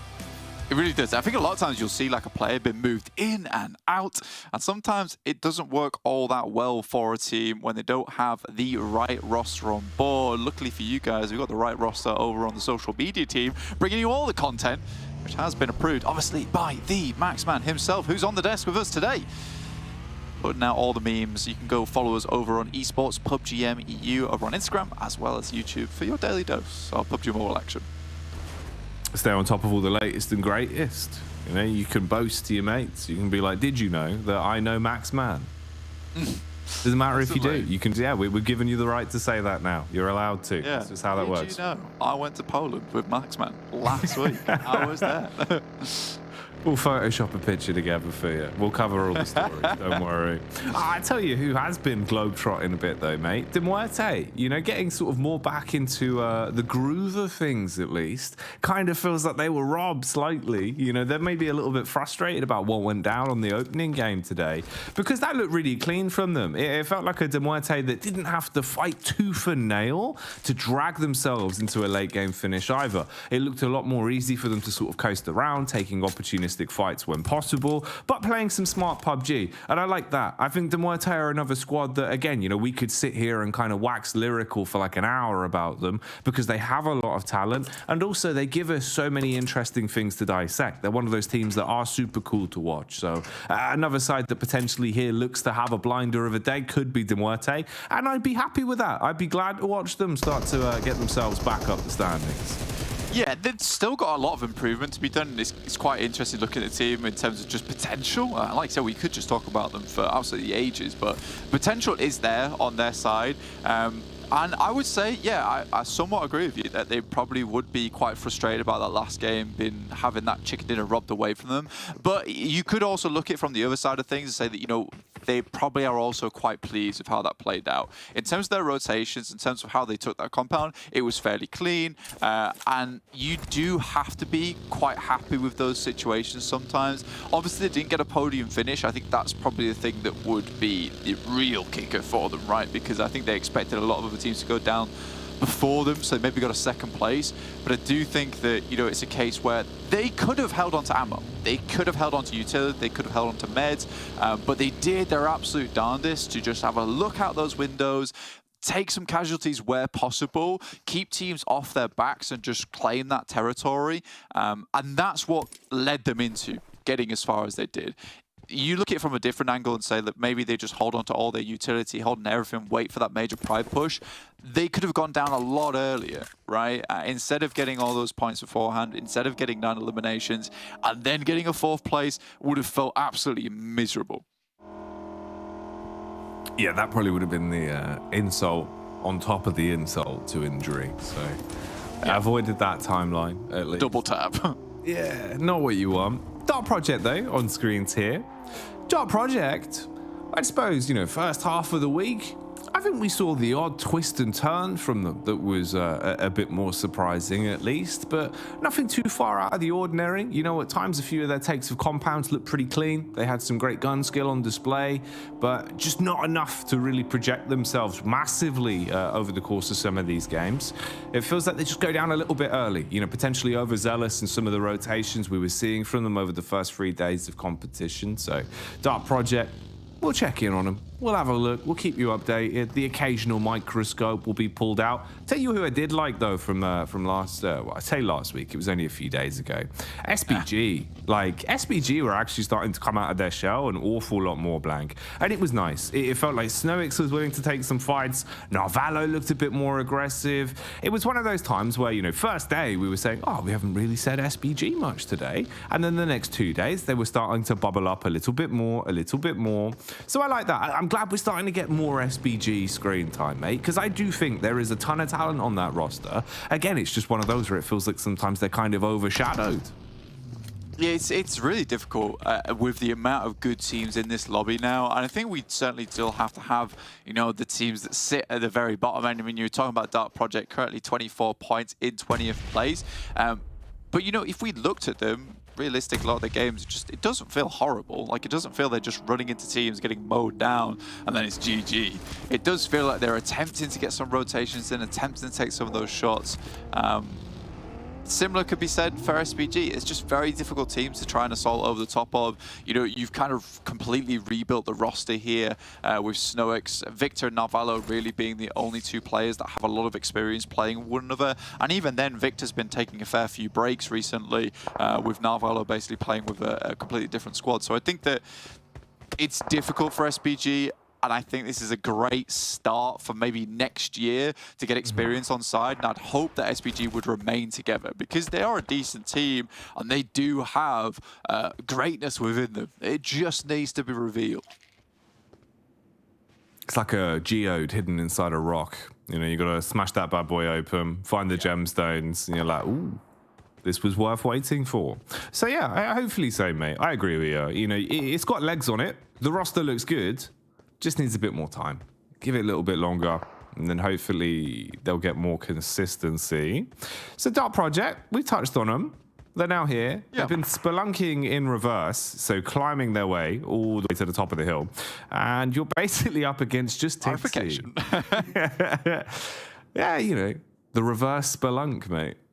Yeah, it's the reverse fall. You up the hill. It's great. It's great. For them. I've tripped upwards. You tripped upwards. Brilliant. I actually done that on the stairs. It's not a pleasant experience. Dark Project, though, I think is a good team to talk about in terms of team composition, though. Specifically because it's a great example of why certain things don't work. Right now, you've got Ivaneska as well as Aces on the same team now. Aces back in the day, great off-angle player. What is Ivaneska? Another off-angle player. And Kespo also doesn't really seem to bring much to the team in terms of playing up front, up forward. Feels like he's playing a bit more backstop. So you have a team that just doesn't really excel at initiating engagements, doesn't really excel at controlling ground up front, because Aces and Ivaneska just constantly want to be pulling the squad apart and playing on 2 different ends of things. So I do think it's, if people wanted to create teams or looking into how do we need to get ourselves in terms of composition. Even at home, your mates, you're signing roles, you know, you're taking it try-hard, trying to get Conqueror. You have to look at this thing, because this is the prime example of why 2 off anglers and a couple of backstops just doesn't work. Overlap potentially being a bit of a problem. Having a look here. Dagestan and MADBULLS. Listen to me. Oh, mate. I mean, they're on the move. You got MADBULLS just trying to get themselves out of trouble. Meanwhile, trouble has kicked off here. NEXUS on screens for what feels like the first time today. Getting a little bit of screen time as they're able to put some bullets down range. And Pepper Alpha. Oh man, it felt like they were kind of cursed in some really important moments over the first 3 play days of this week. So I'm hoping they've been able to shake that off a bit. Because again, another team that's got a lot of talent just feels like they've been somewhat unlucky. Exsheepa here, he's just holding with the DBS. So if you come swinging close quarters, he's going to be content with that fight. Wants to play the angle, wait for you to peek in and try and hit those 1 pumps to shut you down. Doran teases it. He actually instigates the fight. I like that. The confidence from Exsheepa to charge on in, but can he clean up? Needs to double down on this one. Opts to get a better angle as he pushes upstairs. He's looking for an opportunity to heal, realizes he's so exposed in a spot like this, but goes for it anyway. Timing's tight and the Molotov will deny it. Yeah, that's such a nice molly coming through from Kapahala. He's been kind of on a streak recently. They will get Doran back up on his feet. Again, kind of a difficult play to make there. And I think that Kapahala comes in really clutch though, because as soon as you hit the pin there come through from Octavian, and you know there's another player down, unlikely is anyone close by. If I'm Exsheepa, I'm just pushing that. I'm just pushing that 100%. I know that he's got the nade out. You know, I can catch him surprised in the moment. So great news that Kapahala is able to thread that Molotov through the window. And NEXUS can continue going. Again, a team that spends the majority of their time out in the blue. Very uncomfortable position to play. I think that the majority of NEXUS's play days are uncomfortable, to be quite frank. I'd rather see them, you know, get the nice plush couch out. I want to see this team lounging. So some quicker rotates maybe, you know, maybe take some of these wider rotates into the circle. We look back to PMWI, a team that didn't necessarily look very good at all, which was Gangsters, finding success off the back of huge, massive, wide rotates, just circumventing that playing path. Dagestan on our screens, also in the blue. They're rotating down on this south side. And really, we have to talk about the circle now. And I'm glad that we do get up on the right side of our screen. We see this one a lot, Jackie. High ground over towards that western side. A nice, a little bit of a position to play towards the center here. KASIK is up on very big elevation. And I'd love to see the circle actually end there. It's a super curious finish, in which case you kind of isolate the west and the east side, so teams can play on either edge. And it does get a bit nerve-wracking for the team on top. A little bit nervous, you know? The chatter in the teeth, the wobbly legs, all classic signs of nerves, mate. Ooh, okay. This is making me a little bit uncomfortable, though. Just looking at the spacing we've got from MADBULLS and Major Pride. It's always fun. When it feels that you're going to get a bout between these two squads, there's a bit of a grudge match kind of feeling that goes into it. The battle of the animal kingdom, almost. So let's see here. Will it be the Lions or the Balls that stand tall? Already, we can see Alpha taking some hits as Dark Project are kicking off a scrap versus them. High ground is in favor of MADBULLS. Fleek's here. He's been pretty damn gross recently in terms of some of the shots he's been hitting as well. So if there is any peaks from Major Pride, they have to do so swiftly. Try and keep their noses clean. If you're exposed for too long, they're going to open up and start taking pot shots. You've got the fishes as well in TUNA swimming their way around to what remains of Dark Project to try and put the grippers on them a bit. Did you know TUNA are like absolutely massive and just pretty deadly fish out in the waters? They are very big, Blank. I thought they were very quite big. small creatures, but I was wrong. No, yeah. They're huge. Like, tuna are legit just massive. Do you know there's 15 different types of tuna in the world? I didn't know that. Absolutely not. I might need to look it up now. It's important. Yeah. Right now, we've got quite a deadly tuna inside the lobbies too. So that's what I want to see here. I want to see tuna get themselves a nice game. I think their only win we've seen is actually on Miramar. So this is a chance for them. Dark Project Kespo up on the high ground at the moment, towards his northern edge. It's quite difficult for a lot of teams in this circle particularly because there's so many good positions that you want to lock down, but you're not sure if it's going to end there or not. For Gladiators, they've been around this area for quite a while. They drop up towards La Cobraria, you know, taking that split down towards the south side where currently MUERTE is playing. They've opted to hit towards that edge side again. So definitely a change in tactic coming through from Gladiators, trying to play more of their old play style. I don't know whether this is a blessing or a curse because I did think that their new play style was looking really cool. You know, it was very fast paced, but I think sometimes you have to default back into something that feels natural to you just to get some points on board. I think they don't want to fall too far behind, especially in an important week like this where we just have so many play days in a row. They don't want to let teams get ahead of them. Getting ahead, though, is what Kapahala is all about. Needs to get out of the blue as he was so low on HP and didn't want to dilly-dally, wasting utility to heal up. So he goes breezing on through, luckily draws the crosshairs and gets by. We can tune in on this fight as well, as obviously MADBULLS and Major Pride have basically been stalking one another and playing a game of chicken in terms of their rotations. They both found safe haven with the compounds that were available, but do they know about KASIK team? Up on the hill, oh, he's been a bit of a demon over the play days, Blank, but on this one, he fluffs his lines. The script's gone out the window as he's on his legs already. Zerich is just unbelievably good. And I love how you just see MADBULLS, they're getting shots taken at them. You instantly see two players just look up the hill. He's gone. Trofka's done. He's not a bad player, right? But it's NEXUS versus SHOCKWAVE, and that's it. It's done. Again, NEXUS barely makes their way into the circle, doesn't even cross the line before they are taken out. And SHOCKWAVE, they take 3 knocks here, but they will at least successfully keep themselves alive for the time being. But SBG, they've heard this. This could be an easy cleanup. They're going all in on it. You've got 2 fights occurring across the battlefield as Dark Project are scrapping and SBG have roamed on in to clean up on the final man that was standing for SHOCKWAVE. Meanwhile, Alpha have evaporated as they go up in a puff of smoke. And this is getting quite intense now. MUERTE have even found an opportunity to punish back onto Dark Project. As you can see the Elim feed filling up with the MUERTE players. They've got good angles as well. You can see the high ground in play here. Corker's all the way up on the pedestal with his teammates fragmented into basically a triple threat beneath him. Furia swung on from the sidelines. That's Dagestan dealing damage. Not likely they'll be able to get Furia back up again either. I think what he was trying to do there is get as much information as possible. Milky Way might be able to bail him out, but the bail might just be too expensive here for him. No one can get towards him. Corker would have to give up his high ground position to res him.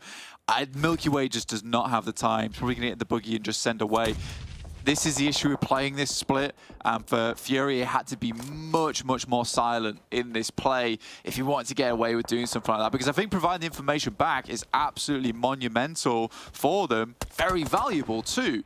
But the issue comes with the fact that if you go down, he's not getting back up again. And from what a position that could have been a big win for them, now they're down to 3 players. Is it even possible anymore? Reviving him obviously went out the window a while ago. But hang on. Wait a minute. They're actually trying to make a maneuver with this. They've been able to push their way down. They're looking to try and make a bit of a play here. Meanwhile, you've got a bit of a fight kicking off as well with KASIK team that have instigated one. The drawback from Dagestan means they're giving up on the ground that they've been able to take by pushing the whole way around, keeping the pressure on. They ate so many bullets that Shifu was low, so they turned tail and set their focus back round onto Gladiators, where now means, timing-wise, this might have worked out for MUERTE to get the spacing off and reset themselves. Yeah, they actually did save him on that one, so you've got everyone back up. Wow, that's relatively rambunctious. I can't believe they actually were able to pull off the timing on that. That's really nice. Yeah, I respect that from Malai as well, giving up the position, looks to pick up his teammate with this circle. Like, they know they want all the players on board. Aza still trying to keep it going, but a nade through the window will take him down as we hit our next circle, which centers down towards the south side, opening up this very interesting terrain going forward. KASIK over towards our east, and MUERTE playing from that high ground. I have a sneaking suspicion that VULGAR boys could just sit this game out in that compound and potentially win off the back of it. Do I predict them though? That's the question. That's the real question. It would be a surprise game. a turn of events if VULGAR boys are able to edge their way further out. Early doors yet, though, with so many squads still remaining, it feels like this game could go either way. Hard to call at this point, but there's definitely some strong contenders in terms of their locations, at least. Some good angles with the high ground that's been taken. Is the circle going to play in their favor? That's the one big question. The MUERTE still being able to utilize the hard ground that they've got to work with, high ground even, probably is a hard angle to clear them out of, though. Is they're just going to be working on that edge. Looking at Woodsome, man's on the move slightly. Milky Way should get contact on him, depending on the way he's actually peeking this. So I'm curious to see where this will go. Be interesting for them. Meku looks over towards TUNA. Abito just in the smoke, unlikely. Going to get away from this. I think he's just stuck there now. It really depends how many smokes he's got left. Try and pull out the nade, get it quickly across as possible. Meku taking some nice pot shots, and we'll have to get back into a little bit of cover. For Gladiators, this is not an easy push, and they still have to get up towards PERMITTA. With Dagestan full sightlines towards them, PERMITTA can just start sending nades downwards. That could have easily taken down Meku there. He was low HP. Kitsune just dropping some more smokes, trying to get up the staging here. Athis on the side. Matic's going to look to see if he can clear him out here. That smoke is a telltale sign, though, that someone's playing in this area. Dagestan. Still Dagestanding after so long. They've had some weird fights on this one. A lot of uphill battles. And again, they're rolling the nades down. Denying the push. Buying a bit of time for the reset. Okay, Meku. We were speaking about him way back at the start of the day, saying the firepower that this guy packs is through the roof, and he's influential when he's let loose with a sniper scope attached. For max precision. Man on a mission right now to put bullets down range and end TUNA like shooting fish in a barrel. They go rolling away as they're out in 11th place. SBG aggression onto PERMITTA as well, whilst clashing with Team KASIK at the same time, it seems. And even now Major Pride getting stuck into the whole bloody affair as they're on top of one another. Oh, blank. A bit of an awkward one in terms of hitting yourself. A bit of bonetry going on. It's not looking good. Clearing on the side as well. Tixi goes in as they're just scrapping their way through PERMITTA. Last play attempt here, looks to challenge versus the guys on Gladiators. We'll find the first one. Tixi's very low, and will hit him from back the side. Takes out his feet, just Matic left remaining. Has to go big on this engagement. Nice, pretty calm. Yeah, it looked like it was going to be a bit more explosive, but that's the way the cookie crumbles in the end, I guess. It finished off. Trofka, ooh, all right, if there is someone to give a bit of gas to in the commentary, probably is this guy, right? He's been having some big games again and again. In a spot like this, he's 1v3 in him. He's trying to hard handle him, but Victor, vicious as ever with the shotgun, silences him. Managed to get up there. I mean, to be fair, Trofka, like you say, really does need us to respect the name a little bit, because he's been making some massive moves, some massive plays as of recent, which has been slightly surprising to me, but I love to see it. Now, English on a mission, all on his lonesome. 2 eliminations total for KASIK, and a position that could have really taken them as far as possible. Looking over towards Gladiators. Now, Gladiators have had a really tough go at it. Like, they've had to take down TUNA Esports. They knew the angle would become problematic. Meku kept peeking a position that was likely to take him down, but he just knew how important it was. Furia, topside nade, takes down 2. Will look for another. The 1v3 comes through, and Furia. Huge plays from this guy. Big money. Oh, mate. Furia the Ferocious. Ever fantastic to watch with the way that he plays. Mechanical skill through the roof and the gun skill to boot. Just putting bullets on everyone. And nades blowing them away. Projecting them so much further in the course of this game then. 5 eliminations as well. Sitting pretty so far, but the rotations are coming out as they've got to get downhill fast. Corker with the Mini 14, but he's taking major damage from the side. Meanwhile, Milky Way has crumbled in 2. He got down towards the low ground, sure, but all it did was leave him exposed to unicorns of love that have been able to trample all over him with those sparkly hooves. Oh, yes. I like the sound of that. That would be a sight to behold, wouldn't it? I do respect that, though, from MUERTE. Leave 2 players behind as backstops to ensure that at least Malloy and Furia can go on.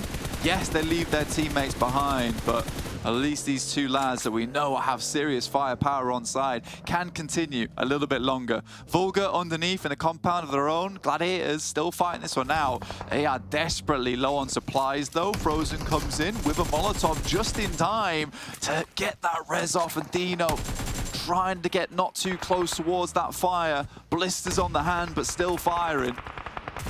He's got the nade ready. Nomi as well, set up similarly towards top side, switches back to the DBS, and he's actually looking to instigate now. Third person peek around the wall so he can get the info. Realize the Molotov is spreading to block off the angle. Basically just has to play off the contact of Dino. That's what this is all about. Oh, could be a really perfectly placed nade though. That's a good instigator. Now the pressure's flipped. They're thinking about Nomi. They're not worried as much about Dino. They're going to be drawn towards him. Liquor and Co looking to clear the angles. The dive by as Frozen slays onto Nomi. Dino wants to trade pre-fire in a corner. Oh my! It's not enough, mate. Tulika flies round the corner, able to pick him up, and we talked about Major Pride versus the Bulls themselves, and it feels like the King Cows come out on top there.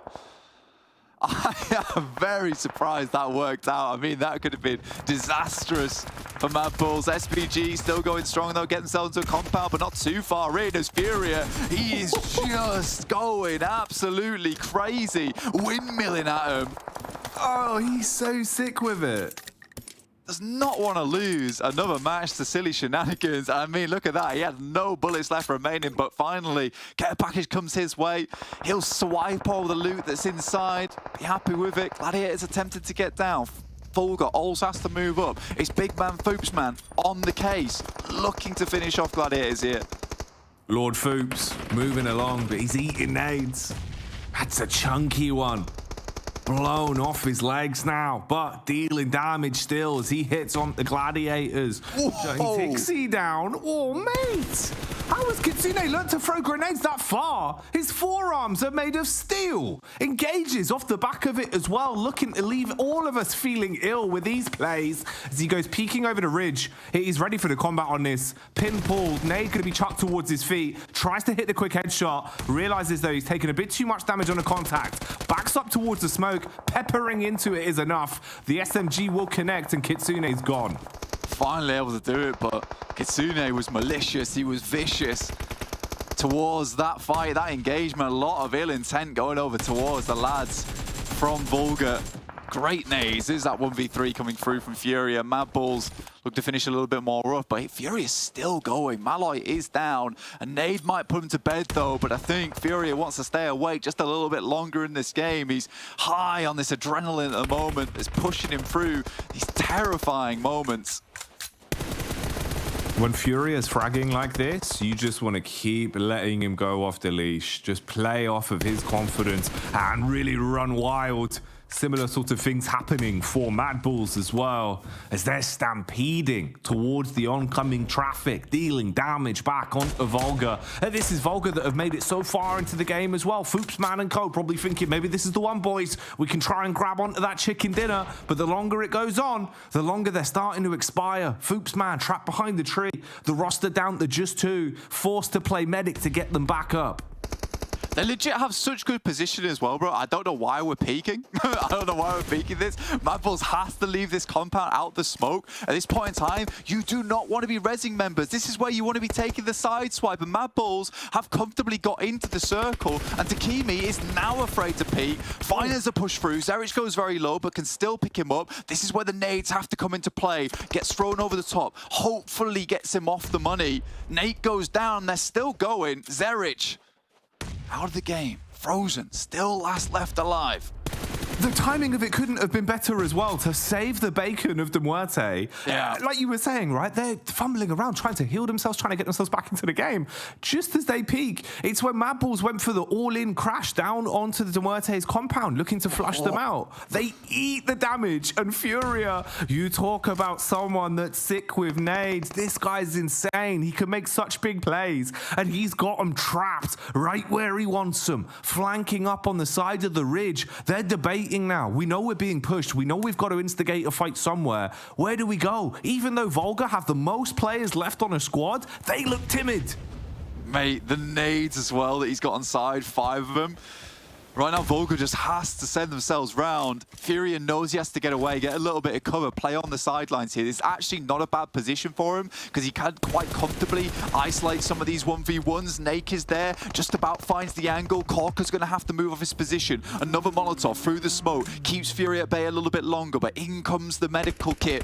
Will keep him up nice and top. Corker, very low, almost makes it out. They're going for the all-in. Oh, the nade, though. That could be the difference maker. The haymaker hit from the HE, holding them back quite nicely. He's going to get the follow-up one out as well. Furia, how many knocks and eliminations has he had off nades alone? That one should be on the money as well. Dashes it right above the head, switches to the SMG. Heavy damage, but not enough to finish. Just wounding them and opening up the game for MADBULLS to swoop on in and snatch away what could potentially be their chicken dinner if Frozen can survive this last test. A 1 versus 3. Dude, the DBS here, full HP. Both players looking a little bit worse for wear here. The Kimi with the AKM setting himself up. This 2v1 has to be good. It's opening up now. The clouds are parting, presenting us with what will be our final battle. One man, Frozen, too cold to hold. Oh, they're giving him the opportunity. Peeking into it with the shotty pump after pump, dealing damage. Needs one more, and Frozen, he breaks the ice on that one and clutches away the chicken dinner for MADBULLS. Dude, the setup on that as well from Frozen. He knew that there was that little reach to play around that was going to be disgusting with the DBS. Baits them in over the top. They try and rush him down, and they just line up for the lad. And MADBULLS will find themselves a win. Major pride into MADBULLS. Today is just destiny been taken by some of these teams. We're going to get a quick replaying of that because, honestly, it was ridiculous, Jackie. It really was. It really was. You know, the choreography of PUBG Mobile to boil us down to this final fight. And then the way they're pushing him. They basically just play it as a solo blank. They had the edge. They had the edge. Dude, you just either take two angles, never line up like that. And never predict VULGAR, apparently. They should have won that game. I mean, it was rough. It looked bad, but it was all the cards are stacked in their favor. I don't understand, dude. I don't think the Des does either. I was going to head back over towards Kalaris and the lovely Maxman.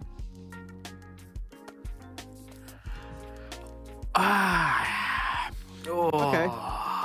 Oh, that's got to sting. Oh, MADBULLS, though. The DBS, ka-chong, is able to make it work. Man, why were they stood on top of each other versus the DBS? One of the only good weapons in close range that's going to do splash damage.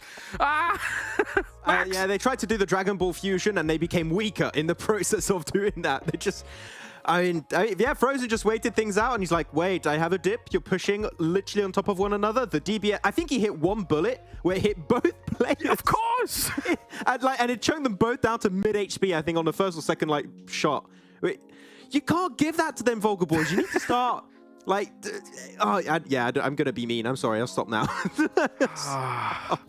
Bit of a disaster for VULGAR boys here. They're unable to round things out when they probably should have here, given the situation. But I think the problem that VULGAR boys goes up against is the fact that the players that they're going up against, Max, at the very end, are two insane players. We're seeing a lot of nades coming out from Furia, from MUERTE here to try and shut them down. And then at the end, MADBULLS is able to round things out. So they got absolutely crushed under sheer experience, it felt like, on this kind of stage. As you're talking about Furia, I was very surprised that VULGAR boys were not willing to hold their ridgeline more, at least scout with that third-person perspective. Furia got way too close, and he had 5-6 nades at the time, and they were in a little bit of a dip, so very prone to nade damage, and they lost a player pretty much instantly. I think it was Pylads that got nade right in the face as he was pushing to. So, yeah, two really, really strong players, as you said, and unfortunately, a three-man team of VULGAR boys was just not going to cut it. 7 limbs. Yeah, really impressive stuff by MUERTE here. I really enjoyed the fact that MUERTE, technically speaking, yes, okay, you have that high ground area on the west side that you can play from, but then everything else about the center of the circle, brutal terrain to try and work with. So what does MUERTE do? They fan out across every open shack they can possibly find. And actually, for the most part, that was almost the winning strategy here, Max, but not to be due to the end situation. Yeah, I actually thought it was a salvage play. Like, okay, chances are we're not going to be winning this game because the terrain is just horrific to play through. Let's try and spread our wings, have multiple little sheds or angles to play for. And they started to realize that all the teams were dying to one another on the east and the northern side, thinking, okay, there's a chance we could win things out. Let's maybe regroup. I think it was Malloy that was sent over to Furia. They're trying to play it as a duo. I think that was a really good idea, but then you just have solos coming around. It makes it very tough to really wrap up the game as you would like. But yeah, another strong performance of MUERTE. A bit salty. They can't quite confirm a win today yet, but they're getting those podiums. They are getting a lot of points on board here. And I did speculate they might be up in top 3 right now. Yeah, I almost went with the double MUERTE pick myself. I picked them in the previous game. I almost picked them here, but then I was like, you know, maybe it's going to be hard to get towards the middle of this circle. It turns out that was absolutely not the problem for them whatsoever. But MADBULLS, talk about the clutch capabilities of this team. I mean, they're on the east side of this circle. They're kind of sandwiched, a little bit pinched by some of these other teams that are coming in their way here, but being able to clutch it out the way it happened with the DBS. I'm always about that, man. Always about that. I'd always compare MADBULLS to Gladiators in the sense that you have every single one of their players that has a clutch factor. Like everyone, Zerich can clutch. Flique, we've seen it happen. Frozen did it just now. Talika, absolute madman when you allow him to just start popping off in these matches. So a single player is all they really need sometimes to secure a win, just like they did here, though. I feel like we talked about it, and you pointed out a few times at the start of the game. We had a lot of shifts that were not really fun for these teams to deal with, which unfortunately did force a lot of teams up in the northern side. So you had a lot of fights happening, like SHOCKWAVE versus PERMITTA. You had, of course, Gladiators taking a fight versus TUNA, then SPG getting involved. Like, they were all getting squished over those hilltops. That was making that transition point just so much tougher for a lot of those teams getting pushed by the blue zone. It's a very difficult location. I was talking to you about this location in general whilst the game was going on, right? The majority of the time that me and Blank are playing and we're ever near this location is when we're dropping over San Martin and looking for cars to go to Monte Nuevo. We don't stop here. It's not good. It's kind of a rubbish spot to be in. But yeah, we can see the downhill perspective from the back of where we're looking at Fury here, and all of these little shacks and things that people have to play. There's some terrain here, but for the most part, it's quite featureless, looking down into this valley where MUERTE is losing a few of these members. So unfortunate for them, considering that I think, honestly, aside from this clutch, I think MUERTE played the best game here. What do you think? Yeah, I think MUERTE played the best game. They were, especially one player we need to talk about this game, and I feel like was so important to clear so much space for MUERTE, is actually Korka, right? He was playing with the Mini 14 on top of the mountain up north of it, and he was just getting absolute ton of information and damage done. I think he had over 1,000 damage, so just under half of the damage done by the entirety of MUERTE, as they are just shy of 2.5k. But yeah, Korka really just paved a way for the team to go downhill afterwards. Clear Dagestan 77, which I think, Alaris, that fight versus Dagestan was so well executed. They just pushed up as a 4-man team onto Dagestan, clear up the entire squad, and from that point onwards, they're the solo team on the western edge. Yeah, not too bad at all here by them. So considering that they're kind of starting off the day very hot, it seems like there's a good opportunity here to see more from MUERTE. We've seen them come out very furiously in some of the earlier stages of the games, but here they're surviving towards the late. Let's take a look at those overalls and see if this has been able to shift them up in the standings at all. They move into 3rd place with this one. Major Pride, still at number 1, but MADBULLS hot on their heels now after getting themselves, again, what was a clutch victory, Max? Yeah, exactly. Really clutch game coming on through. But MADBULLS, they're always going to keep getting those points on board. So I'm not, to be honest, I'm not even looking at Major Pride MADBULLS anymore. I'm like, yeah, okay, they're just going to keep cruising at the top. I'm looking at the teams below a bit more, like your MUERTEs, your Dagestans, your Titan, which I'm still waiting to see what they can do. They were, of course, not playing this game, but they're going to come back on this next match over on Sanhok. So I'm still looking at VIRTUS.PRO, though. I think that they've shown some good moments throughout this phase compared to phase 1, and I want to see them reach a top 4. I'd be happy with a top 4 from VIRTUS.PRO this phase. I think they have the chops to do it, so I'm waiting to see what's going to happen. Definitely. Let's take a look a little further than 8th as well here, because big shifts have occurred. We have ourselves Gladiators down on the 2nd page. This might end up being, if they continue this kind of trend, this might be one of their worst phases of all time. Can't have a bad phase because PMPL points, MADBULLS and Major Pride are doing so good. Like, they can't afford to have this bad phase continue. They need to bring it back as soon as possible. No, definitely. I'm going to start looking through some of the past results and see how bad this is relative to some of the other phases, right? Because considering that oftentimes, more so than not, we always see them not only on that first page, but usually top 3, top 4, mulling around there, trying to keep themselves going. So don't know what's happened this phase, really. It feels like they've kind of slipped back into old tendencies of just being a little bit slow on about getting towards some of these circles and trying to play it out, Max. I just looked actually at their previous games. They had a third place was 5 eliminations, and then the second place was 9 eliminations, and that's it. Outside of those 2 matches, this full second phase. So like they've been having a really, really tough time, and they need to bring it back because the clock is ticking. That PMGC position is not going to be safe for them, and we know the championship is going to be tough. They need to bring it back as soon as possible. All right, well, thank you to Monster for joining us here for PMPL EU Fall as they keep us energized and good to go. Let's keep that energy high. Let's roll into Sanhok with Jackie and Blank. We're rolling in, Blank. We're getting in there. We're going straight into Sanhok, mate. This should be a treat. I think we've had some banging Sanhok games over the past few play days, bud. Yeah, we're the cheese wheel right now. Again, we're rolling now. It's good to see. Over towards Sanhok, bit of a hotter map. I think we'd melt up before we even got towards the center circle, mate, to be quite frank with you. But yeah, some insane matches so far on Sanhok. Some really, really strong ones. And some of our, teams that have risen through the ranks have had their best matches here on Sanhok. I'm particularly looking at VIRTUS.PRO in particular. And I think one thing that is probably the most surprising on the leaderboard at the moment is VULGAR Boys in 7th place. We don't talk about them much, but they just put up points every single game. And yeah, I don't think they're on themselves towards like a podium finish, but just remaining relevant throughout the phases is good enough because that might just give you a chance at championships. I did want to continue the conversation just a little bit over from the desk though, with Kalaris and Maxman talking about Gladiators, because that PMGC placing is actually so much more important for them than I think what we can really look at right now. We have to look towards the future to realize how important it is, because for them, championships have been a bit squiffy at times, right? And then they head over towards the league stage of PMGC, and that's where they start to fizzle out a bit.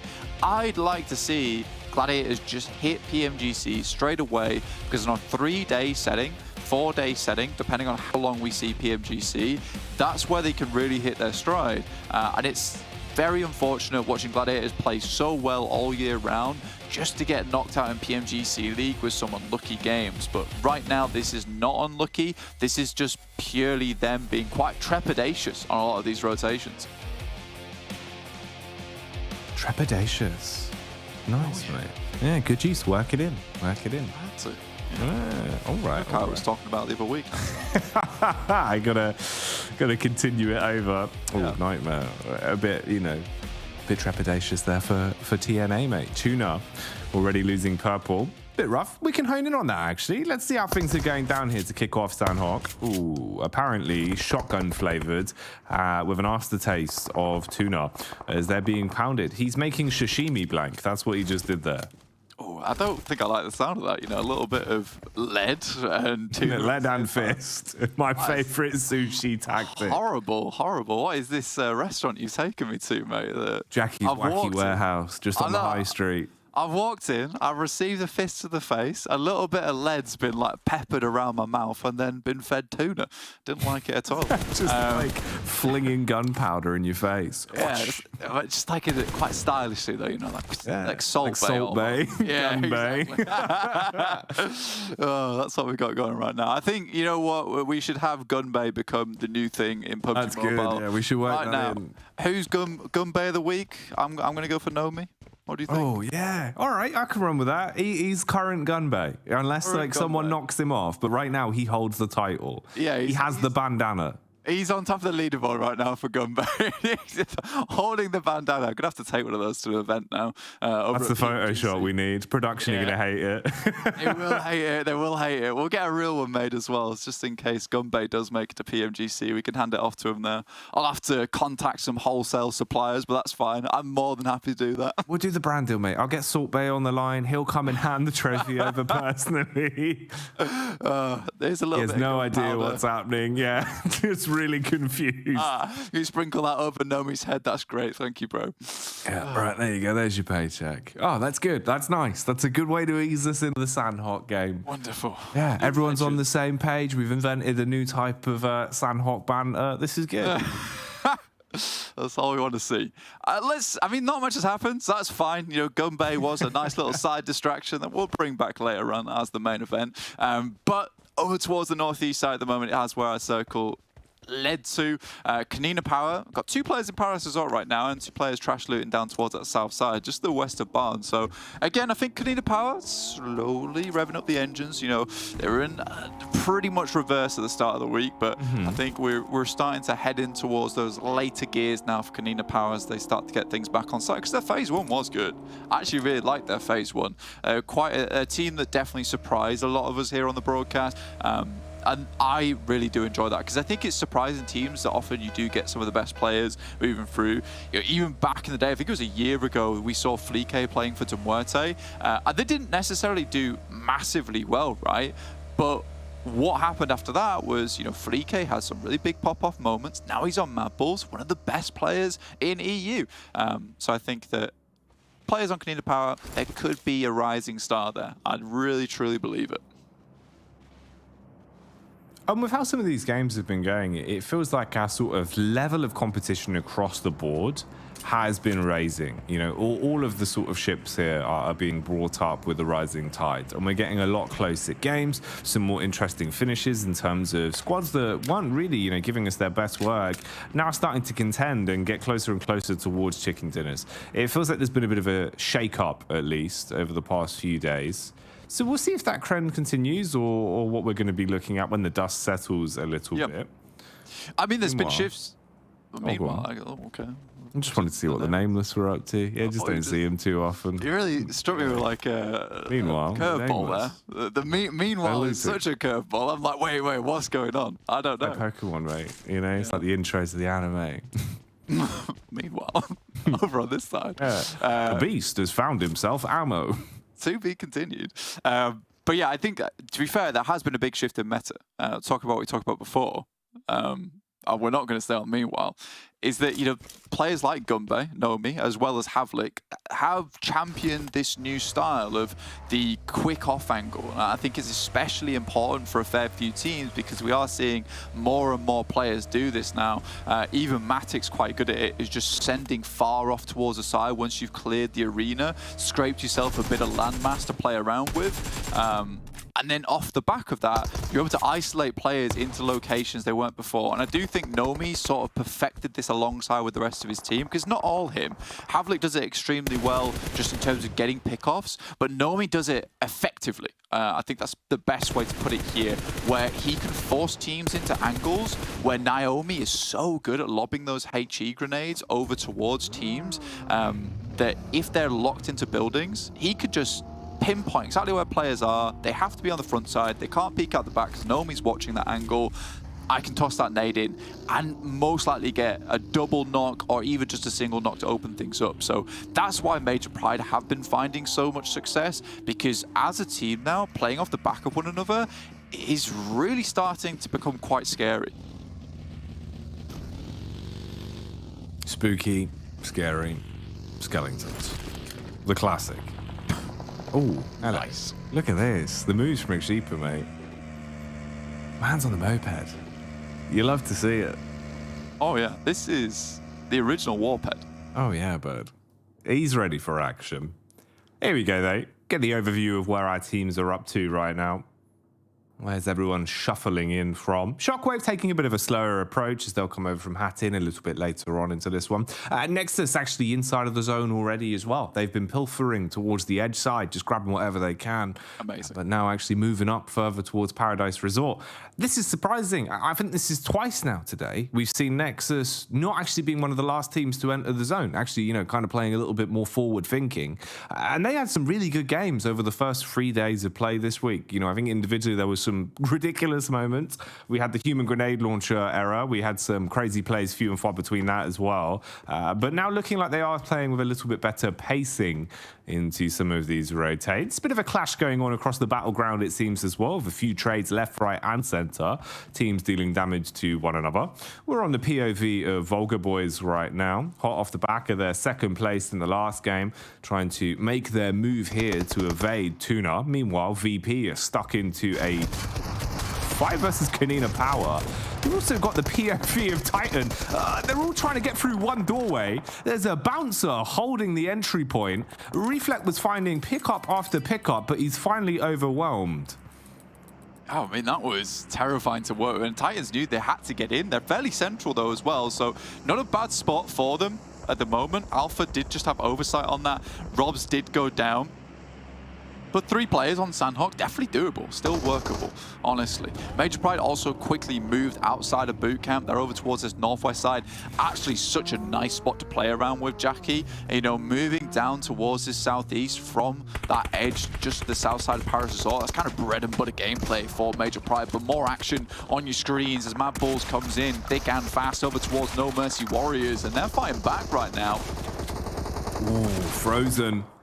Normally so strong on these sorts of close angle holds with a DBS, but this time Wastik will be able to overwhelm him as he's able to hit that shot and shut the man down. Zerish as well being peppered inside of the smoke. He's moving back up to get better cover, but it's Sheepa from so far away that is able to wrangle control of the MADBULLS and stop them from continuing on with any sort of back-to-back chicken dinners in today's play day. So silencing their run, at least for now, on Sanhok. Rotate back around as well, as Sheepa will be saved by Tenchik, so they can get into a better angle, potentially already thinking about the next fight they want to deal with. That could very well be Titan, that are trapped inside of the compound below. Yeah, right now for Alpha, it's a pretty easy game for them. Just looking at what they want to do next, which is a case of just keep tabs on Titan. Making that crossover the road would be nice for them, but again, because Mandarin has oversight on this, crossing that road will require smokes, and then even getting up the hillside, even more smokes to cover that one off. So for the guys on Titans, with not a lot of utility there available, I mean, investing that much is probably just better for them to hold down on this building. Just try their cards at where the circle's going to land. Same for Alpha. They currently have high ground. They don't need to force this engagement down towards the southwest side. If this heads up towards the northeast, they can go for that. Dagestan might be a bit of a danger, though, for Alpha, because they just sent over towards the other side of the valley. Luckily, we do see their reflect spotting them out straight away, so very good information gathering, good scouting coming through from this team. And with a central spot like this over towards the ridge side, could be a good game here for Alpha. Could be. You'd hope so. See if they can just maintain the pace they've been able to find for themselves. A little bit of a tease there, VP, on your screens as well. But we'll roll back history because we want you to see this. The play from Astic, where he went absolutely huge with the DBS. This was MADBULLS dying breath on that one as they were taken out of the game. Yeah, it was a rough rotate for them, man, because they rotate through. Titans had eyes on them. I mean, Titans were shooting at absolutely everybody in that situation. Yeah. So it could have actually been the play for MADBULLS, but disjointed, bro. Yeah, if it worked, you know, would have been singing their praises, but not meant to be. No Mercy Warriors really just showing no mercy on that one, so kind of left them unstuck, really. All right, VULGAR boy, wrapping in through the back. Down towards where No Mercy are. Titan still trapped inside of the building as well. VP above them. Major Pride right there.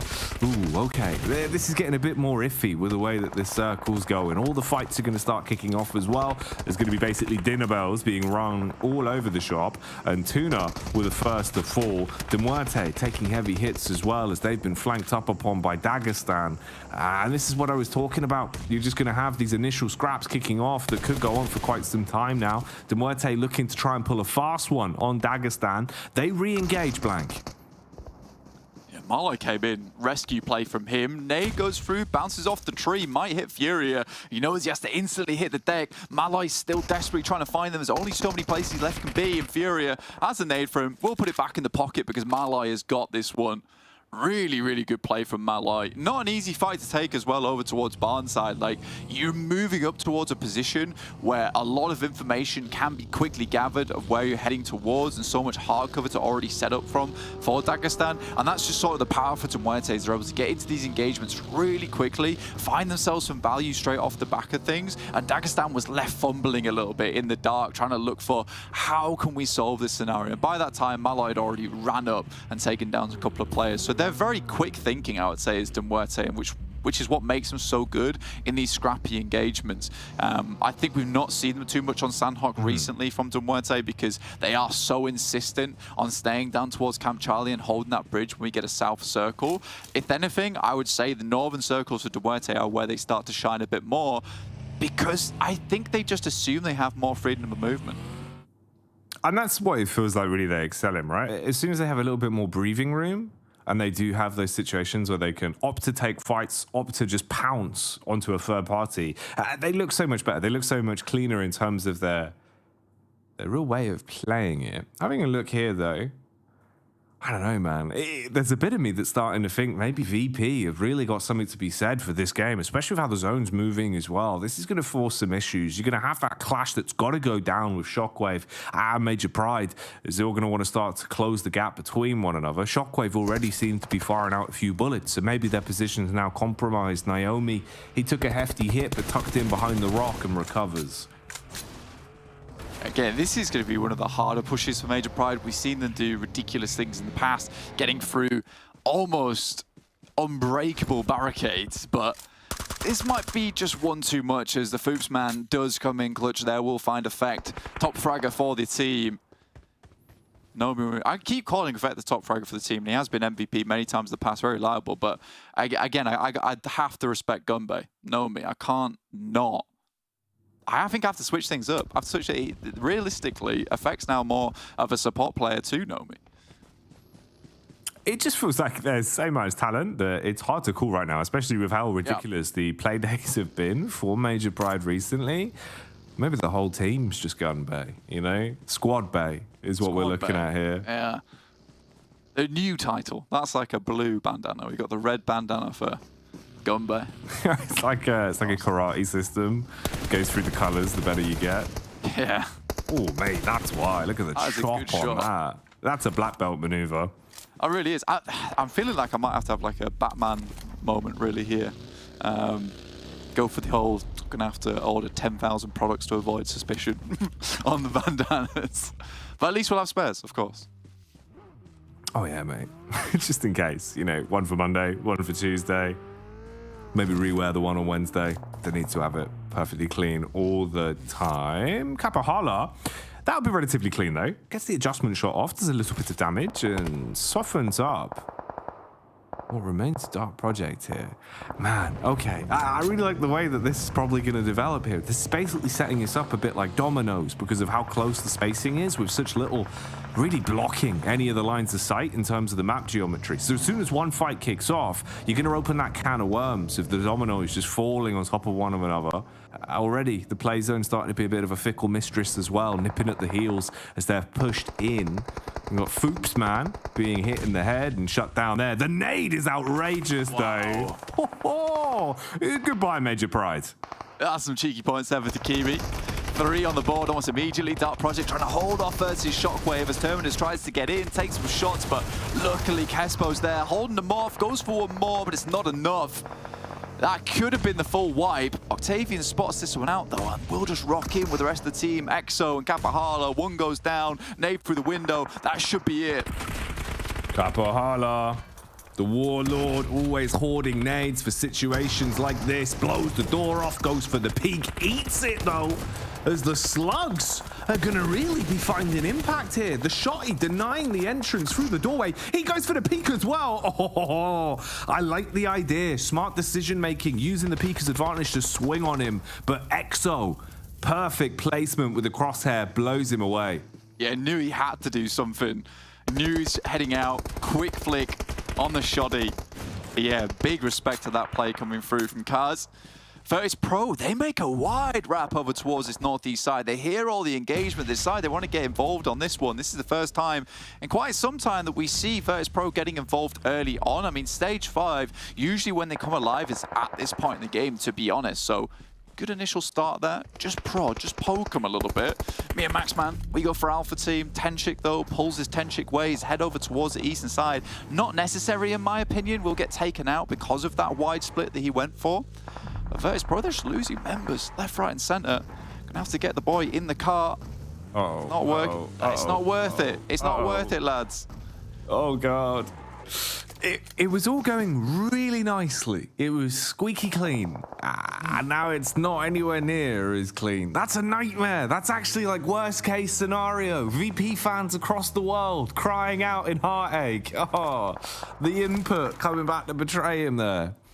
I mean, it is the kindness, though. Does try to get his boy back up in the action. Exo sends through. Will take a nasty tag in the process. Should be taken down here by Wait. I think he somehow gets through. Has the shotgun as well. We'll find the first one. And he's peppering over towards Wait now. It's so fitting as well that it's Nexus that are able to kick this fight back up, pick it up where they left off. Way. Oh, Exo doubles up.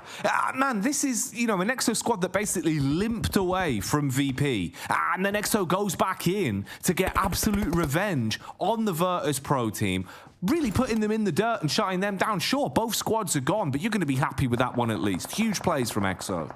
Yeah, seriously good. I mean, this was the start of the Shack showdown because we had so many teams heading up towards this location time and time again. Stressful, stressful. No Mercy Warriors on the other side of this compound looking over towards Titans. They do have that high ground advantage, but again, they will have to push over towards them eventually. I think they are currently... No, yeah, all other teams are at 3 at most. You got VULGAR with 2, Unicorns are Love with 2. 0 eliminations on their side, though. Alpha still doing very, very well. Looking down towards Fuchsman, who's going to get a full resupply here. Look at that. Utility all on board back again. And tossing some of these nades will be easy uphill, but the smokes will certainly give them in. Launches that defensive utility out to block off the line of sight. Nicely placed, actually. You know, really does ruin the peak here from Mandarin. Makes his angle nowhere near as impactful. Fuchsman trying to get a read of the lay of the land. Look at the idea behind this one. Somehow got contact there onto the feet. The player in the smoke of No Mercy Warriors being watch me as he adjusts his crosshair. And does a nice amount of damage peppering over onto him. Titan, they're still just holding, expecting the push to come towards them. Peek through the window. No Mercy Warriors re-instigating the fight and opening up old wounds. Forces the hand of old boy to go on a recovery mission. Wow. Oh, that is lucky. Gets him up as well, right on the edge of the circle, but it does move over towards that high ground. If Icy went down there, there's no chance in hell that Titans are able to bring this one back. A lot of resource been spent on Fuchsman at the moment, though, and he's been pretty amazing with it so far. Dropping down the smokes, pulling over the cloak of invisibility, and just crawling away from this. He's just foopsing right now. Keeping himself out of trouble initially. Wants to wait until a fight kicks off. Play the timing card. Play the surprise factor. Titan Gaming saved by the bell, basically, in their rescue mission attempt with the zone nipping at the heels of No Mercy Warriors to keep them at a 3-man squad.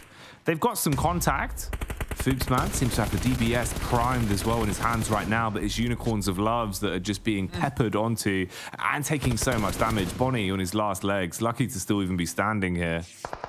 Yeah, massively so. Reflect up on high ground. Should be able to look down towards this team, but he's going to try and get the side swipe over towards Titans. Has spotted out Havlik. Maybe doesn't want to pull the trigger just yet. Allowed them to get a little bit closer. Understands that with that circle, now they have control. There was so much resources spent over towards Fuchsman. It's a little bit unideal. It allowed Titans to get into a position where they can start taking some of this hard cover. Realistically, Titans should have been able to get up here in the first place, and they'll deal with Fuchsman for him. Mandarin goes down from Old Boy in the back. This is bad news now for Alpha. Reflect takes a heavy hit. There's a lot of amount of damage, but Unicorns of Love moving up to him. He has to be really clutch here, Jackie. He's like some sort of reverse Santa Claus. Dives off of the roof and goes running away. Oh, he's got presents to be delivered though, and those are bullets. They're tagged for Bonnie, and he'll hit the man. Woodson sends one straight back. The nade blowing him off his legs. Pressure on Exeeper as well. Overwhelmed as Titan. They're bringing the thunder now. And they've got high ground. Old boy. Oh, he's getting confident, Blank. And that's never what you want to be up against, as they've got high ground control. They're swarming onto what is left of Unicorns of Love. And that's just Woodson playing with the nades, eating some damage himself as he's trapped in this angle. One man on the Unicorns of Love versus Titans. It's not looking good, and he just sends out into blue. He's going to leave the life behind. Icy will Molotov himself, which is fine, but they get in there, and Titans take a game from a spot where they just waited, man. And Alpha had all the information on. The reason they lose that game is just because of the mega focus over towards Fuchs, man. At that point, you just leave him alone. Titans took care of him anyway for them. He wasn't trying to get close towards Alpha Team in the first place. He's looking for a third, second place at best. The fact they had all the information on Titan's position as well for so long, they hear those engagements over towards No Mercy Warriors on the other side of that compound, don't think to peek it, allow them to get into that hard cover. It's just a misplayed endgame from Alpha. Realistically, they should win that game 9 times out of 10. Yeah, no, you would imagine it should have been in their hands, right? The way they were playing it, you kind of get tunnel vision to thinking this is their game. It already makes sense. And then Titans, bro. Titans just run in and, you know, go Team Titans. Run away with that one. So there you go. They're able to pick up another victory. The week looks good for them. It wasn't a one-line burst on the first. Let's get back to the desk and break it down. Titans is back. Maybe here on Sanhok able to get themselves a great win off of what looked like it was going to be an Alpha hold on the high ground, but not to be. Titans, as well as Unicorns of Love, actually, are able to put the boot in against Alpha. Max joining me here to talk about this one. 19 points going the way of the Titans. Yeah, I mean, a good transition point. I think that we really want to talk about the end of that game. I think it was such a smart execution from Titan. They were forced to take a fight versus Unicorns of Love. And like, we just don't want to fight Unicorns of Love right now. If we go northwest, we're forcing Unicorns of Love to fight Alpha Team directly, and we're just creating a problem for the 2 other teams, and then they can just pick up the pieces. So that move, I really want to like, maybe I'll have an illustration I also have to see, but like, maybe. That was a really big brain play from Titan to just force the 2 other teams to fight and just get whatever's left remaining and just get the win. Yeah, very cool here. Of course, Alpha, I think when you have a compound like that, you need to be a bit more impactful on the edges of that compound and try and hold out teams before they really get up to some of the rocks that lead up to that compound, because they actually do provide quite a decent amount of cover. But Titans here alongside Alpha Team, pretty Sanhok numbers for this game. Not too much surprise when it comes to good old Sanhok, but I mean, I say that, we've had quite the anomaly when it comes to some of the team's performances in the past when it comes to Sanhok. Something like, again, close to 3k damage for a major pride win here on Sanhok. But yeah, we have ourselves this result as Titans now. I mean, we said at the beginning of the day here, Max, the fact that, as we take a look at the highlights, they had a day where it was an absolute disaster. So for them to get a win back on the board here against against adversity is very important for them to show that they can still do it. Ooh, they were clearly not seen as like the favorites going in that circle, I'd say. They were definitely going to struggle to leave that compound. They were forced to take fights. They actually crashed that compound very early on, so they understood the potential value of such a position for the long term, like just opportunities they could offer to them. Yeah. I do like that they centered that early on, but yeah, the way they pushed uphill, Alpha Team should have applied more pressure, as you already stated. And not only that, I'm not sure that was a great nade, by the way, from Dakimi. 1 nade. I think there was a gas canister inside of there. That would explain the way they just got 3 instances. Maybe. So, really good nade from Dakimi. But yeah, Tenchik was sent over to the far eastern edge, fighting versus the MUERTE and the Nameless. If he regroups with the team, they just fully focus on that one compound, I do think they have the fragging power to really stop Unicorns of Love and Titan from pushing up, but it was just not meant to be, it seems. No, definitely not today. Look back at EXO, absolutely blasting. I will say, though, VIRTUS.PRO had, how do I describe this? Not the best game. It's a very polite way to say it. Yeah, I mean, okay, so let's talk about it. They were a little bit hesitant about their push up against Nexus, and then they fumbled the rescue. Like, these two knock-on things, I mean, it happens in the space of what is effectively like a 30-second, 20-second window or something like that. But all of these things add up to the point where you're slow to the circle, and then you get exploited by even just a solo in EXO. It's ridiculous. Yeah, Octavian had a really good angle to really slow down the approach of VIRTUS.PRO. I think that if Octavian is not there, VIRTUS.PRO fully send it. But as you said, they're a bit hesitant. Then the blue zone, they lose a player. Then I think Ruda gets knocked by the blue zone because of that fumble. So they lose 2 players, not just one. So it's really unfortunate. Though, looking at the stats, yeah, Sheep up to 5 limbs, looking good. I still wanted my Alpha Team chicken dinner, but yeah, the split I get what you mean. rough. They did actually hold away MUERTE on the east, which that was not an easy defense to put up, but they did do it really well, and it was down to just Malloy, I believe. So good on Alpha Team banking down on that spot. I mean, Alpha Team is a team that we did have some decent expectations of. No, wasn't going to finish the sentence there, Max. We have some decent expectations of, so it's unfortunate that they're not able to round it out in a situation like this where they have a decent compound to play from. They do still find themselves in 7th place, though, here towards that position, and Titan now jumps up into 3rd and still having a game in hand against the likes of MADBULLS and Major Pride. So there's still an opportunity for them to strike out of those top 2. They were looking at Titan able to wrestle away a top 3 position away from MUERTE. So as I said, that's the fight I'm looking at right now. Your MUERTE, Titan, Dagestan, I think is an interesting back and forth towards those teams. Though VIRTUS.PRO, as you said, a little bit hesitant this game. I want to see them being more confident like we saw at the start of the 2nd phase. It seems like here they had a lot of hesitation happening.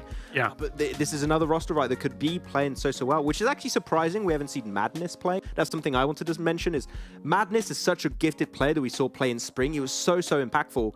And yet he's been benched the entirety of the season. I think maybe adding Madness to the players, like to the active roster, would be nice because he is a very aggressive player, and that might add a little bit more confidence that the team currently lacks, it seems. I'd like to say, just briefly as well, before we go over to the casters, VULGAR boys as well, a glow up. They're in like 6th or 7th place at the moment here, when I didn't really have many expectations of them. But anyway, Max, it is time. We've got our TDM ready before we move into our penultimate game of the day as well. So without further ado, let's give you over to Jackie and Blank.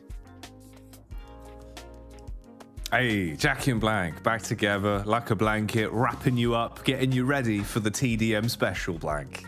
Absolutely, you'll need it as well because it does get a little bit cold and deadly within these lobbies. First up, though, we will be having a little bit more of the old bracket. Number 10 is coming through. Thank you, production. I appreciate you. It's getting a little bit crowded right now. VULGAR boys versus Dagestan. So VULGAR boys, who, as Clara said, have had their glow up, right? You know, they've got the new haircut. They're looking fancy. They're looking fresh. Versus Dagestan coming off the back of one smoky game. I am excited to watch this match. I think that potentially it could go either way. Though I'm feeling maybe a Dagestan on this one. Yeah, I honestly, as much as like, you know, I'm going to tell you right now, I'm a Foops man stan through and through. Like, I love a bit of Foops. This guy's cool. But Dagestan, they're just the team, aren't they? That are starting to get so much momentum behind them. And I really think they've just been delivering us some great momentum over the past couple of days. So what are their fragging power looking like, right? They've done good in terms of the battleground, you know, the real game of PUBG Mobile. They're being able to pull out all the stops, hit their shots. Now you just got to rinse and repeat that. Mechanically, will they be able to excel, or is that going to fall in favor of VULGAR? We'll find out. We're into it now. You know the rule set already in terms of the opening pick. That's going to fall in favor of VULGAR. Zadira to drop a little bit of a stun grenade in there. Shifu gets extremely aggressive, but there's a 3-man hold on this side. Shots going through. It's 3-0 right now, so VULGAR seems to be pulling ahead just a little bit. Sort of expect Footsman to be getting all the eliminations here for VULGAR, but it's not the way it's going. Everyone's really working quite hard to get this one going. 4-0 right now. Surprising start to this game. It is a bit. The Foops boys on the side of VULGAR really looking ferocious in the battlefield right now. Tresley also able to assist as he makes Limbo do a bit of limbo. Down to the ground, lower than he's ever gone before. Trade back from Zardia, ready for the crisscross on that one. But VULGAR really are just farming the frags early. The eliminations they're starting to post now are relatively uncontested. We're looking at an 8-3 split.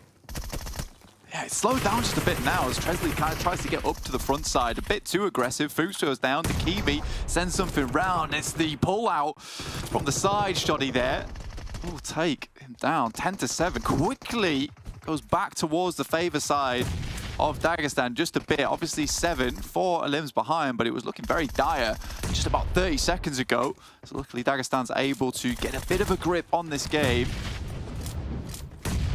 If Fuchs Man was a professional basketball player, you could call him Hoops Man. Yeah, because he's just hitting loops time and time again. No, that's if he likes earrings. Loops Man.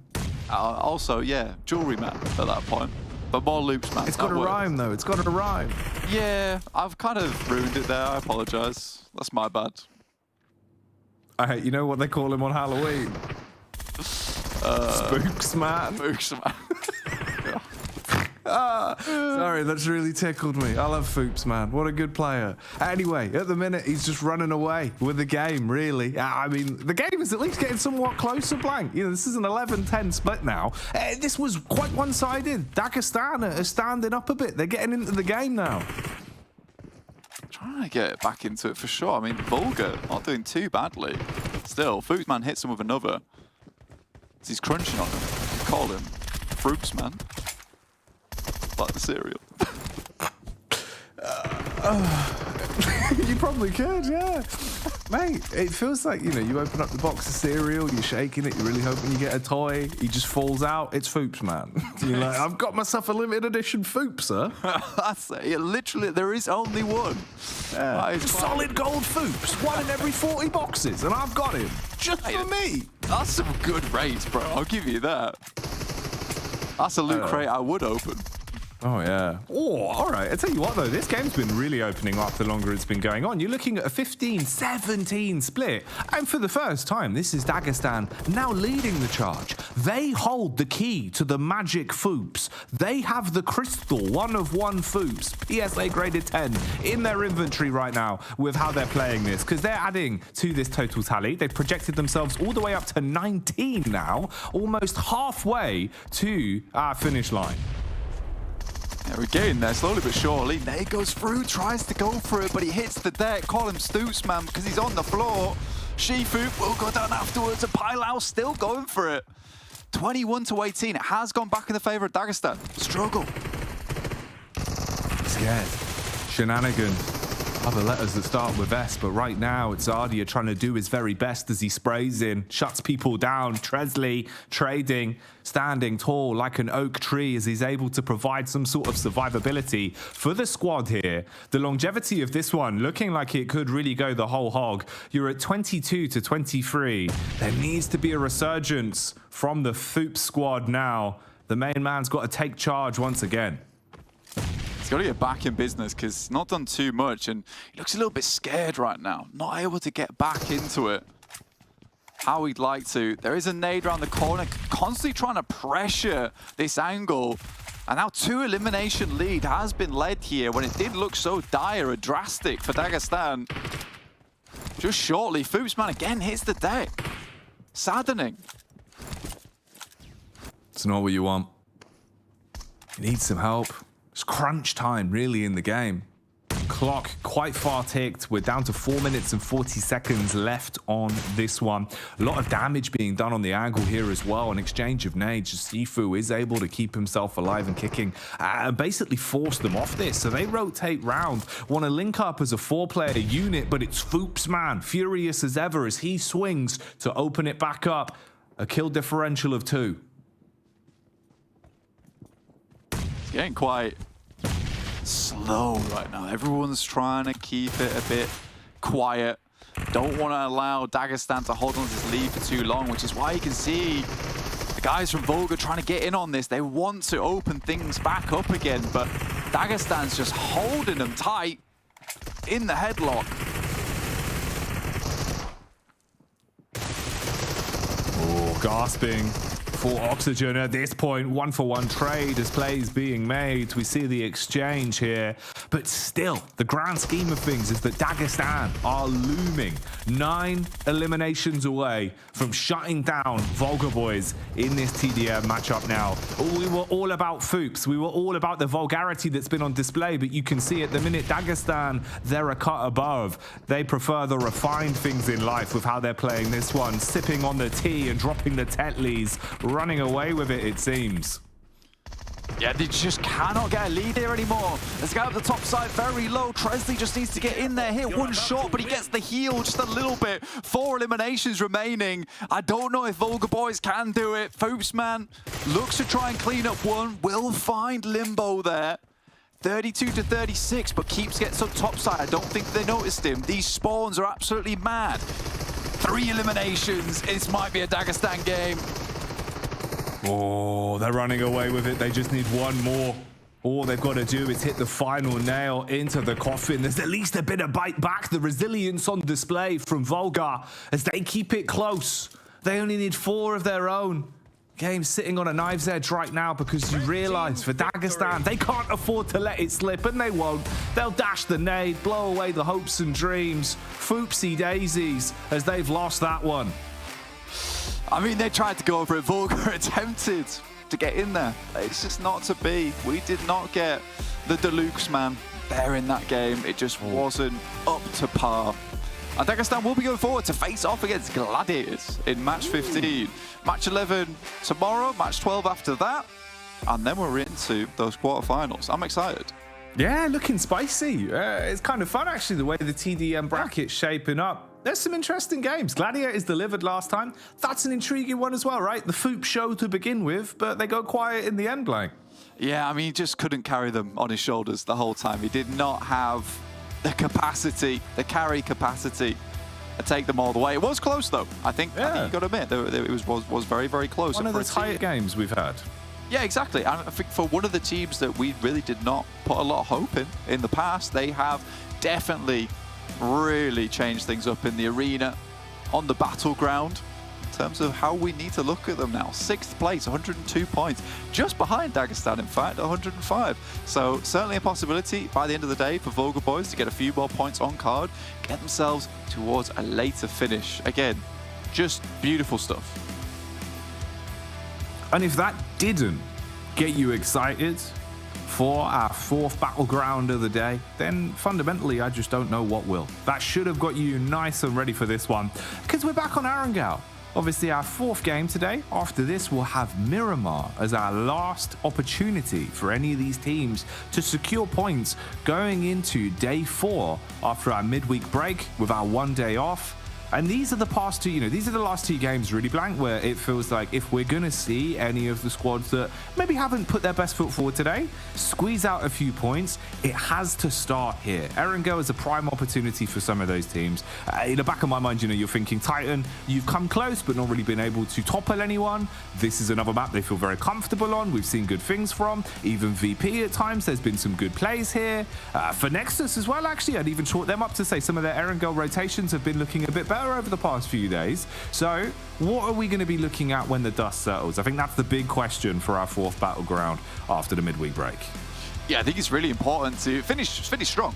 Finish strong at the end of the day for these squads, especially on day 1. You want to feel good coming into tomorrow. I think this is an important game for Titans as well, particularly because I think this is the first time in a while where we've actually seen them get a chicken dinner and then not have to sit out the next game. So they will be bringing some of that confidence into their next match here on Erangel. Horrible playing path into a horrible circle over towards the eastern side will open up a lot of rotational opportunities for a fair few teams in terms of getting ahead of the pack, ahead of the curve here, which is what you want to see. For NEXUS, though, I think you're quite angry about this particular one, where you're not dropping in MUERTE power. You don't have that easy rotational path into the circle itself. But I would go as far to say that actually I'm totally okay with that. I think NEXUS plays quite well when they're able to drop on this side of the map. It changes how they look at the game, because I think a lot of times they get too bogged down over towards MUERTE power. VIRTUS.PRO, though, a team that is trying to get out of the bog themselves. The boogeyman comes through and PERMITTA. kind of a weirdly fitting title, actually, because sometimes it feels like PERMITTA just sort of, you know, they are like this dream walking squad that creep in and you're like, oh, and then they disappear for a bit. In this one, though, the dream's turning into more of a nightmare if you're a fan of VP, as they've been trampled, they've been trounced, and they've been taken out quite quickly, just splitting them right down the middle like a watermelon, because now you've only got 2 of the VP players left alive, miles away, so already you're down to half of the amount of VIRTUS.PRO players you'd like to be seeing. Yeah, grim finish there for the guys on VIRTUS.PRO. Bex left behind, giving himself the DP as well, so actually not a bad thing to go for. Titans will just swing by, and Bex like, right, got to get out of there now. This is not worth it for me. But I tell you what is worth it. The social media that we've been posting all over this shop. Doesn't matter what platform you want to see it on, we've got options for you. And as you can see, Maxman wants you to get on it. So head on over and stay up to date with all the latest and greatest about PUBG Mobile, because why wouldn't you, Blank? There's so much to be seen. It's so worth it. Worth your time. Not a lot of things that are worth your time, guys. I'm telling you, social media page is. All right, we respect your time. We really do. We do indeed. You know, Max wouldn't post it if it wasn't high quality content. He's like an AI filter for PUBG related memes, and he kind of like either raises his left hand if it's okay, or his right hand if it's not good enough. And I've never seen him raise his left hand. I mean his right hand. His left hand's always up, is what I mean. It's always good quality content. He's just surrendering to the content. He's always scared. Yeah, that's fair play. That's fair play. Bit of a rough start there for the guys over towards VIRTUS.PRO. Saddening for them. You know what always makes me laugh though, and if you guys can catch it again, is when Athis does get that first elimination, because when he pops up on screen looking like that, just it feels so bad-mannered. When he just drops it, he's like, yeah, what's Talk up? about bad manners, man. That was like an indirect dig to Max. I've never been mean to Max on air. I feel bad. I feel off. You're actually an evil person. I know. I feel like a terrible human. He's just such a nice guy. It doesn't feel right. No. I did that last week as well. I know. It really hurt my feelings. It does, yeah. It's a problem. I need him to be a bit more mean, essentially. He's just too nice. He's the most polite human being. Even off air, I was saying to you, I was like, man, just listening to Max talk in the death segments just sounds like such a nice guy. Yeah, it's just hard to hate him. And I've tried. Comes across so friendly. Yeah, it's a struggle. It's a struggle. It is. That's why we love Max. That's why you should definitely check out the social media. We're going to keep banging on about it until we see those numbers pump. They don't have to, but it would be nice if they did. Titans, though, heading all the way over towards the Povka. Really, really long rotation from them. They started over towards Ferry Pier. Kind of respect this rotation from them. I think a few times that we've seen Titans just get themselves stuck in towards a location and just basically bear it out. Like, right, well, this is our life now. Okay. Ooh, oh no, oh no. Foopsie poopsie. He's been punched. Oh, he's been knifed. Oh, that's not very knife. That's horrible. That's a horrible situation. POV, you are a loaf of bread. Oh, no. Sliced up. Oh, God. I mean, that is a horrible way to cut a piece of bread, though. I'll give you that. Yeah, Rob's I mean, not talented in the kitchen. No, Good at PUBG, though. very good at PUBG, but you will get a strange pentagram shape of a bread piece. Everyone at the team house for Titan just go, Robs, you finished making breakfast? Old boys there like, what is this? That is a strange shape that I've never seen before. What do you mean? You've never had hexagon bread? Oh, it's horrible. I mean, I would have gone for like the seven-sided shape, but I don't know what that's called because my math is horrible. You know, Rob's got to keep a blank long. Blank long. Yeah. Blank long. Yeah, we'll just name it ourselves. Yeah. That's fine. Well, that's what all the scientists did, you know? They discovered penguins. They're like, you look like a penguin. You good to go? Yeah, there you go. Sorted. Like to be that type of guy. Actually, I am type of guy. We did Gunbay earlier. We invented something. Yeah. We're like scientists, you know? Yeah. Pioneers. Creating. Future sailors, mate. Absolutely. It's got to be done. I want to jump in on that, but I cannot. Because we do have some sailors of our own in the lobby. VULGAR jumping over towards the boat itself. Takimi setting up towards Kameshki. to link up with Pylaus. That team has been decimated by Titans. I mean, it was a pretty aggressive push coming through from Robs as well. Definitely a Robs play. I don't know how well that would have worked versus other teams, but I think that you can make the assumption if you're rocking up with a shotgun, it's that late into the rotate as well.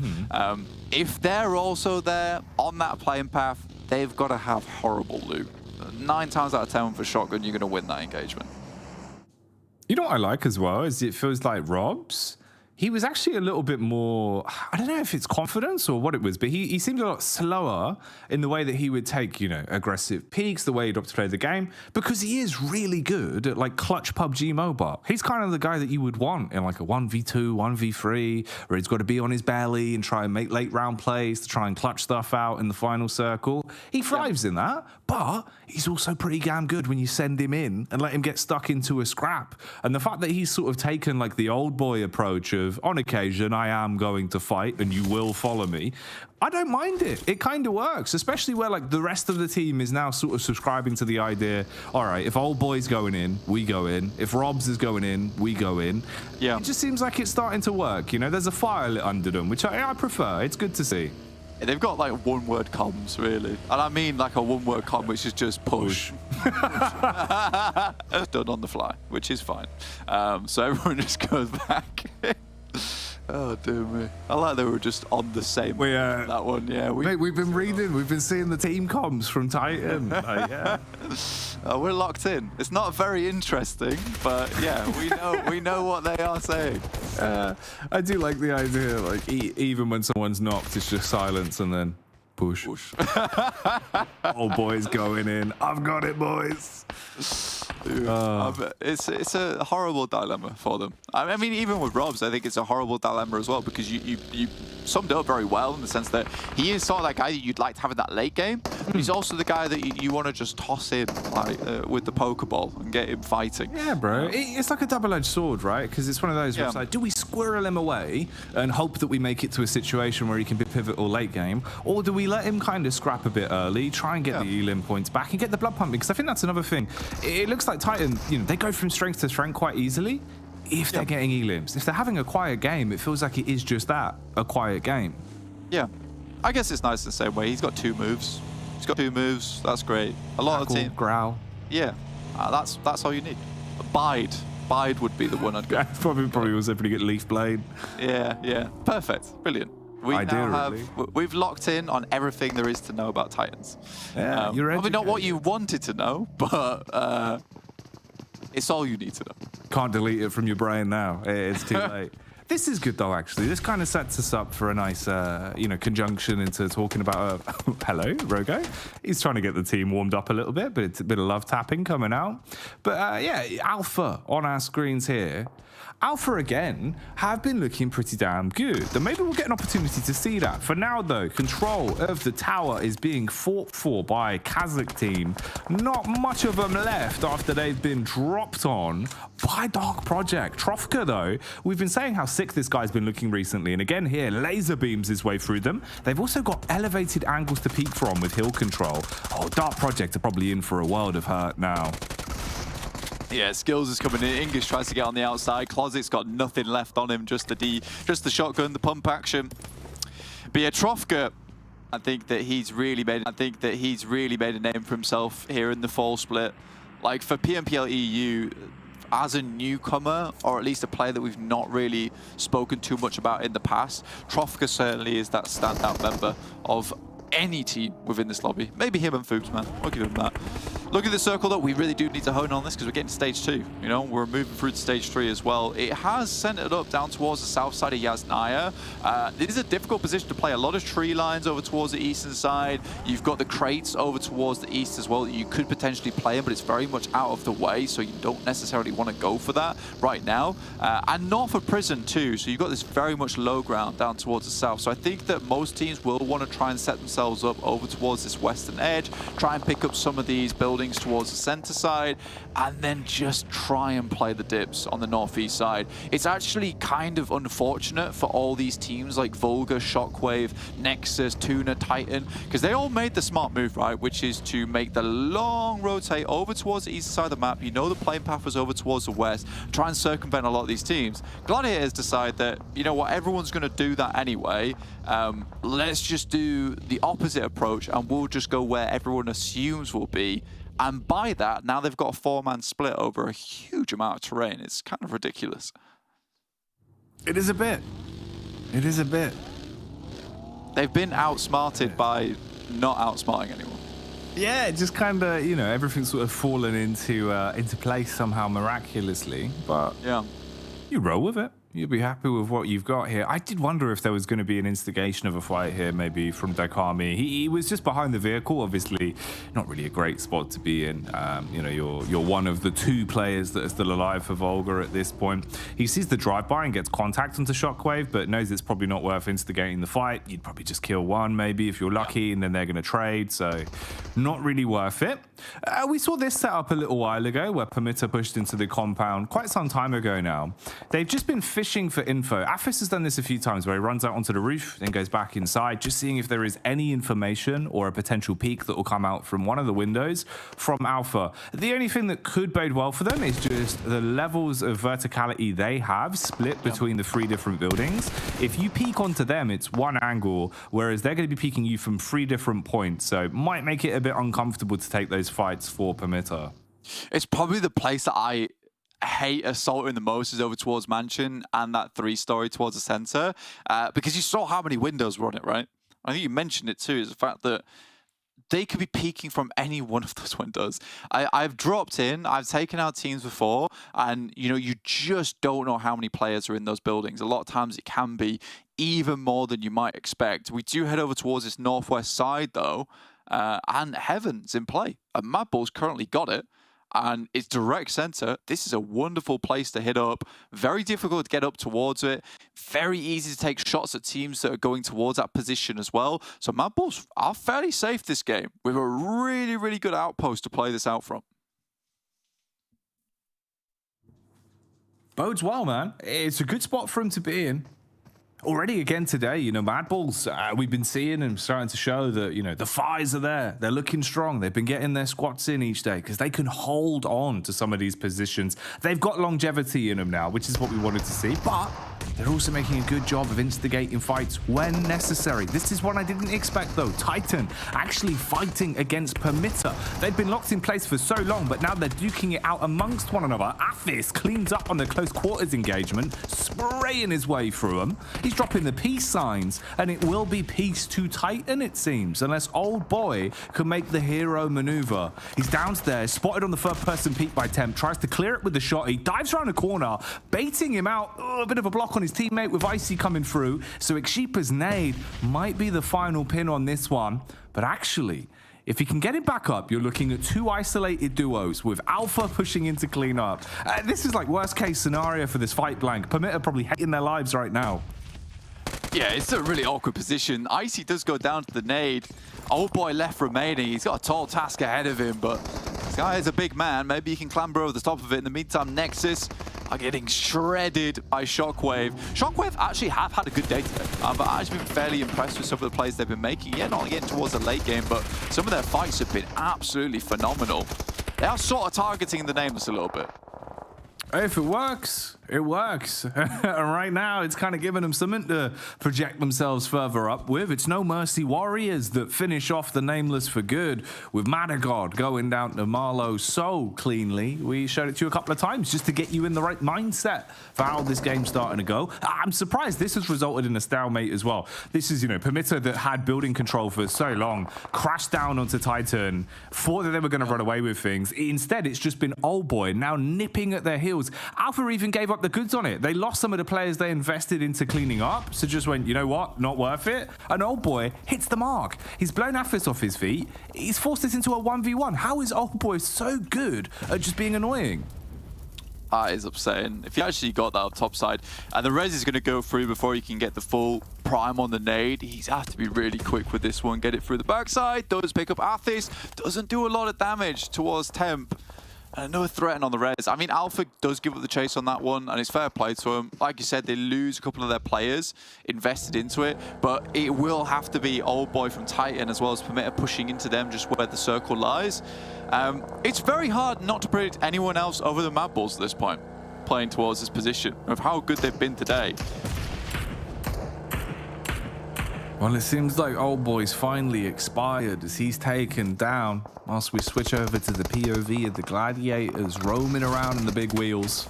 So that's actually Xepa initiating the fight now as well. So Alpha have committed onto that one, wanting to clear out the remaining players off the back of the fall of Old Boy, and with Temp expiring there in the Elim feed, it seems like that's PERMITTA finally gone on this one. So they're finished off with Alpha being the squad to survive out of the 3 of them.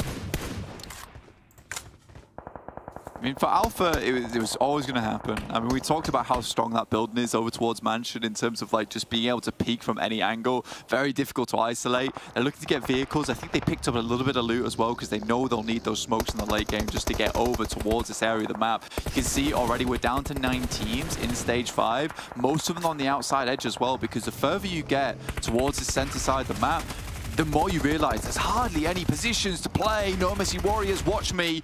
Staying alive here. GG, not GG, gets in there. And we'll drop him for a BG there. Wobbly has a nade. That could be massive if he throws it just right. Just got to get the placement perfect on it. He could still save their bacon, but the timing of it is absolutely awful, with SBG pulling up to the party and bonneting their way through them. The issue is there's been no chance to reset the fight for SHOCKWAVE, so they're eating so many bullets quite quickly, and the numbers are being thinned. Down on their last legs now, the Snowix will clean up. From what felt like they were in a great position, they've evaporated in seconds. Yes. Really, really quite upsetting. I mean, SPG could have got in on this northeast side quite easily. It started to push down, maybe play around some of this high ground. Oh, Claris is copying me, obviously. You know. I came in with this prediction at least 2 hours ago. But yeah, Gladiators are actually in a nice spot over here. And it realistically only occurs because of the circle shift. If this shifted over towards Heaven and this is where we were going to finish, yeah, the game becomes so much harder. But the fact that they've got control over this western edge, they have so much space to play around with. Meku has to be extra careful, though, of Alpha. If he drops to one of those players, then it's going to be all over for them. But a great pickup from Tixi, as well as Kitsune on the side. We'll remove those Alpha players, and then they can just play the roadside. This is shaping up to be a Gladiators game, potentially. We talked about how they can't drop too many more points here, Jackie. This is going to be a game where they grab on with both hands. Look at the difference in terms of the battle of attrition, right? You are one of the only 2 squads that has all 4 of your players alive and kicking. Use all of that advantage to your benefit and see how far you can project yourselves in this one.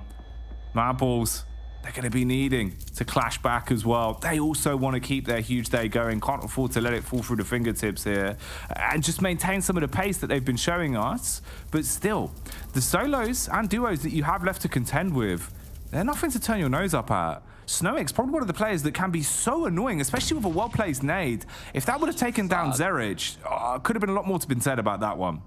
Yeah, I mean, that could have been a massive nade. It's a great jump out here from Snowix to the side. Get away from that nade coming through, but he's going to delay massively. Kitsune should have information over towards this. Meku does get taken down there by Becca. We'll have to back off. Fleek as well as Frozen will head down. Now, Claris talked about the clutch capability from the MADBULLS, and it really is the major factor for this team. Fleek as well as Frozen will provide themselves an anchoring point for the rest of the team. Tixi is just going to identify that, whilst Matic picks Meku back up again to get him back in the engagement. A couple of nades here. Not a huge amount of utility on side. Does spot the players, though. We'll just back off slightly. MADBULLS just keep throwing for loops here, Jackie. Oh, mate. It's the reposition on it. Like, Tixi's just big-brained them, trying to go for the flank, thinking that he can set up like a time bomb, just start getting the nades out. And they're gone. They instantly hop back in the driving seat, breeze away. MADBULLS just playing with a level of confidence right now that bodes really well for them. For what remains of KONINA power as well, just one man, just Becca, just trapped, basically. Look at them. The MADBULLS really are like hyenas right now, just getting an idea of the lay of the land, scoping out where everyone is, but not committing to any of the fights. Yeah, I think if you're Gladiators and you're looking at what's happening here, you're getting a little bit nervous, right? The sweat is starting to bead on the forehead just because when you come up against a team like that and TIXI notices the way they're moving, the way they're just sidling around this side of the map, you're like, right, this is a pretty tough team to go up against. I think we can be fairly confident this is probably MADBULLS that we are heading off against right now. Also, because they're not moving as a full-man pack, then you potentially have the situation where you think it's two separate teams, but that's some good shots coming through from Kitsune. Hits the other one. That was potentially a res in the making if he didn't hit that last shot. So fantastic news for Kitsune there with the Mini 14. Yeah, the double tap on that is the difference between a potential reset where Gladiators just slow it down a bit and then still come back into the forefront of things versus it now meaning that, you know, the lives of MADBULLS are so much harder because you've lost one of those star fraggers as well. So great play on a Mini 14, good way to initiate the fight. And for Gladiators, you can kind of just carry on with the same level of pace then. You know that you've got the ball in your court, basically. You've got more trade potential because you just have a higher count in terms of the players still alive to work with. And they've got ammunition and utility, so they're not really worrying too much about forcing the issue early. Meanwhile, for MADBULLS, now it gets a bit harder. You're fragmented, but you're forced to play like this to scout out a bit. Ooh. They're lucky that Tulica at least hits a hefty shot. Downs one, so this could be where they opt to try and instigate a big fight. Yeah, I mean, this is it's now or never, right? Because this is a 3v3. Frozen tries to get behind. Will hit the compound as well. This is bad news, and they're just running them down. They should be able to get Meku back up again, but they need a knock, and they need it now, and Gladiators are falling apart at the seams, Jackie. This is outrageous. They went from playing it fantastically and taking cheeky peeks to hit really clean shots to just being run over. The cars have been bonneting everyone, and Gladiators, they're just being torn in half. They look like a phone book that's been ripped up by a strong man, as it's just TIXI that's still standing, eating bullets, puts some downrange, connects onto Becca, does finish off one, but now you're trapped. You're basically just having to singly deal with everyone, and this is not looking good at all. MADBULLS, how on earth have they got such a commanding position in this game? They just gave up that compound. They didn't think it was as strong as it was. It became a big distracting factor, even though it wasn't inside the circle. They had to look over towards it. When that came through, there was just a drive through. And you saw exactly what Gladiators were doing, which was playing down towards this fielded edge on the south side. And that's purely essentially to stop that from happening, to stop these players from being able to swing round behind you. And MADBULLS, they use that distraction coming through from Frozen God to just open things up. And now Gladiators, it's TIXI in the fight of his life here to attempt to find himself the 1v3. But the MG3 coming through from Fleeke, that's going to do him in. Just putting bullets down range, looking to finish this one off for good. TIXI, positionally, he's been able to keep himself out of trouble and has an angle to work with. He's looking to isolate these fights. It would have to be so clean. He can afford to take no damage in these engagements, basically. That's the lines being fluffed, though. Yeah, the chip damage was nice, but now being able to build from it is nigh on impossible, and MADBULLS realize this. They strike back, and in the end, they walk away with the chicken dinner. And that's great. The sustainability of their gameplay on true display there, Blank. They go down with one man early, fighting with three, but made it look fantastic. It realistically should not have happened like that. Again, it just speaks to the mentality through on the side of Gladiators. They're feeling nervous right now. They know they need to pick up some more points. And as soon as Frozen God makes that play, it kind of sets a lot of things in motion where suddenly it's panic mode for the guys on Gladiators. They're not sure what they should do. Instantly, MADBULLS, even with the 3 players they're rocking with, 2 players come around the side, get the instant knocks in the vehicles. And again, we come back to what we were talking about before. The Kalaris mentioned is that clutch capability coming from MADBULLS in those high pressure moments. Well, that's what we saw, and that's what we'll start to break down and talk about, because it was chock-a-block with madness from MADBULLS, man. Like, they just look so damn good with the way they were playing it. It's just really impressive as well, though, like the sustainability from them that we're starting to see from how it almost looked like they had kind of fluffed it, right? You lose one of the big impact fraggers with Zerich, had me scratching my head, and then they just start running people over, and it all changes. So let's have a look and start to talk about the game we just saw. Let's get back to the desk. And what an unbelievable play that was here by MADBULLS. I said it the last day we were on live here, Max, that the level of play we're seeing here in PMPL EU is leveling up and getting really, really high. This was insane by MADBULLS, identifying exactly when they kind of spread out and knowing exactly how to exploit that, Max. That was awesome. Yeah.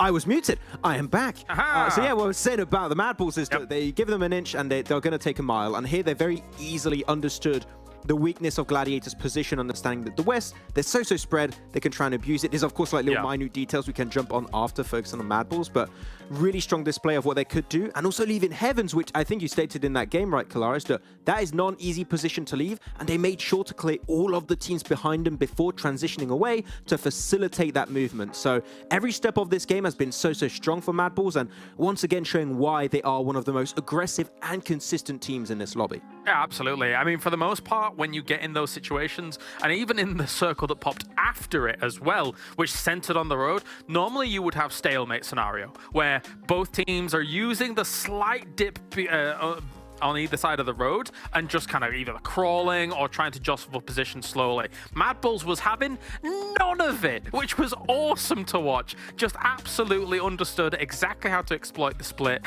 and was able to completely smash across the road. I love it because I'm trying to think of any other team that might make that play right now here in PMPL EU Fall, and I can't think of one. I think only MADBULLS would have been able to identify how to exploit that split as effectively as they did. What do you think? Yeah, I mean, I don't see Major Pride doing a play like that. MUERTE, no.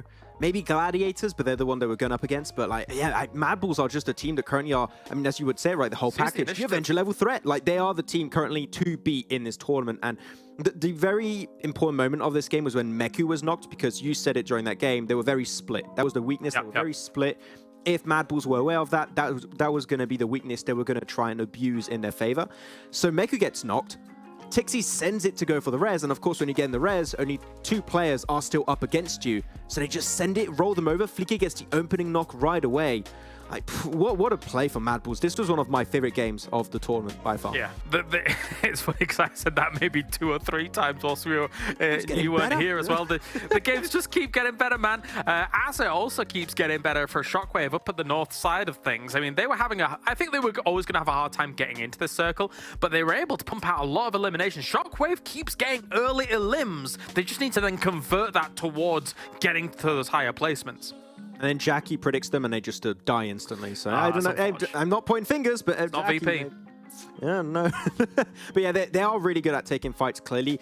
The main issue is that sometimes their fights tend to linger a little bit too long when they could try and just end them a little bit quicker. And because of that SPG third party, MADBULLS third party, it makes it a bit tough. But look at that, 9 elims on the game, looking still absolutely banging here.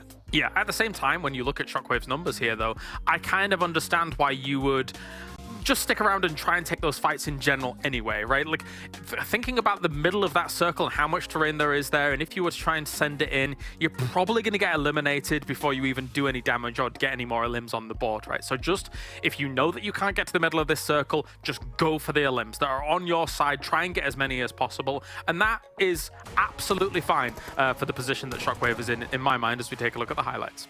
Yeah, some nice highlights happening here. Actually, we're going to see one fight that I thought was really interesting inside of Mansion. It should come up eventually. It was like in the mid-game stage. Yeah, that weird standoff between, I think it was PERMITTA versus Titan on the side of Mansion, southeast side of Mansion. And Alpha Team, again, slowly becoming a team that I feel like is truly a dark horse in this tournament, Kalaris, that can really top the table sometimes.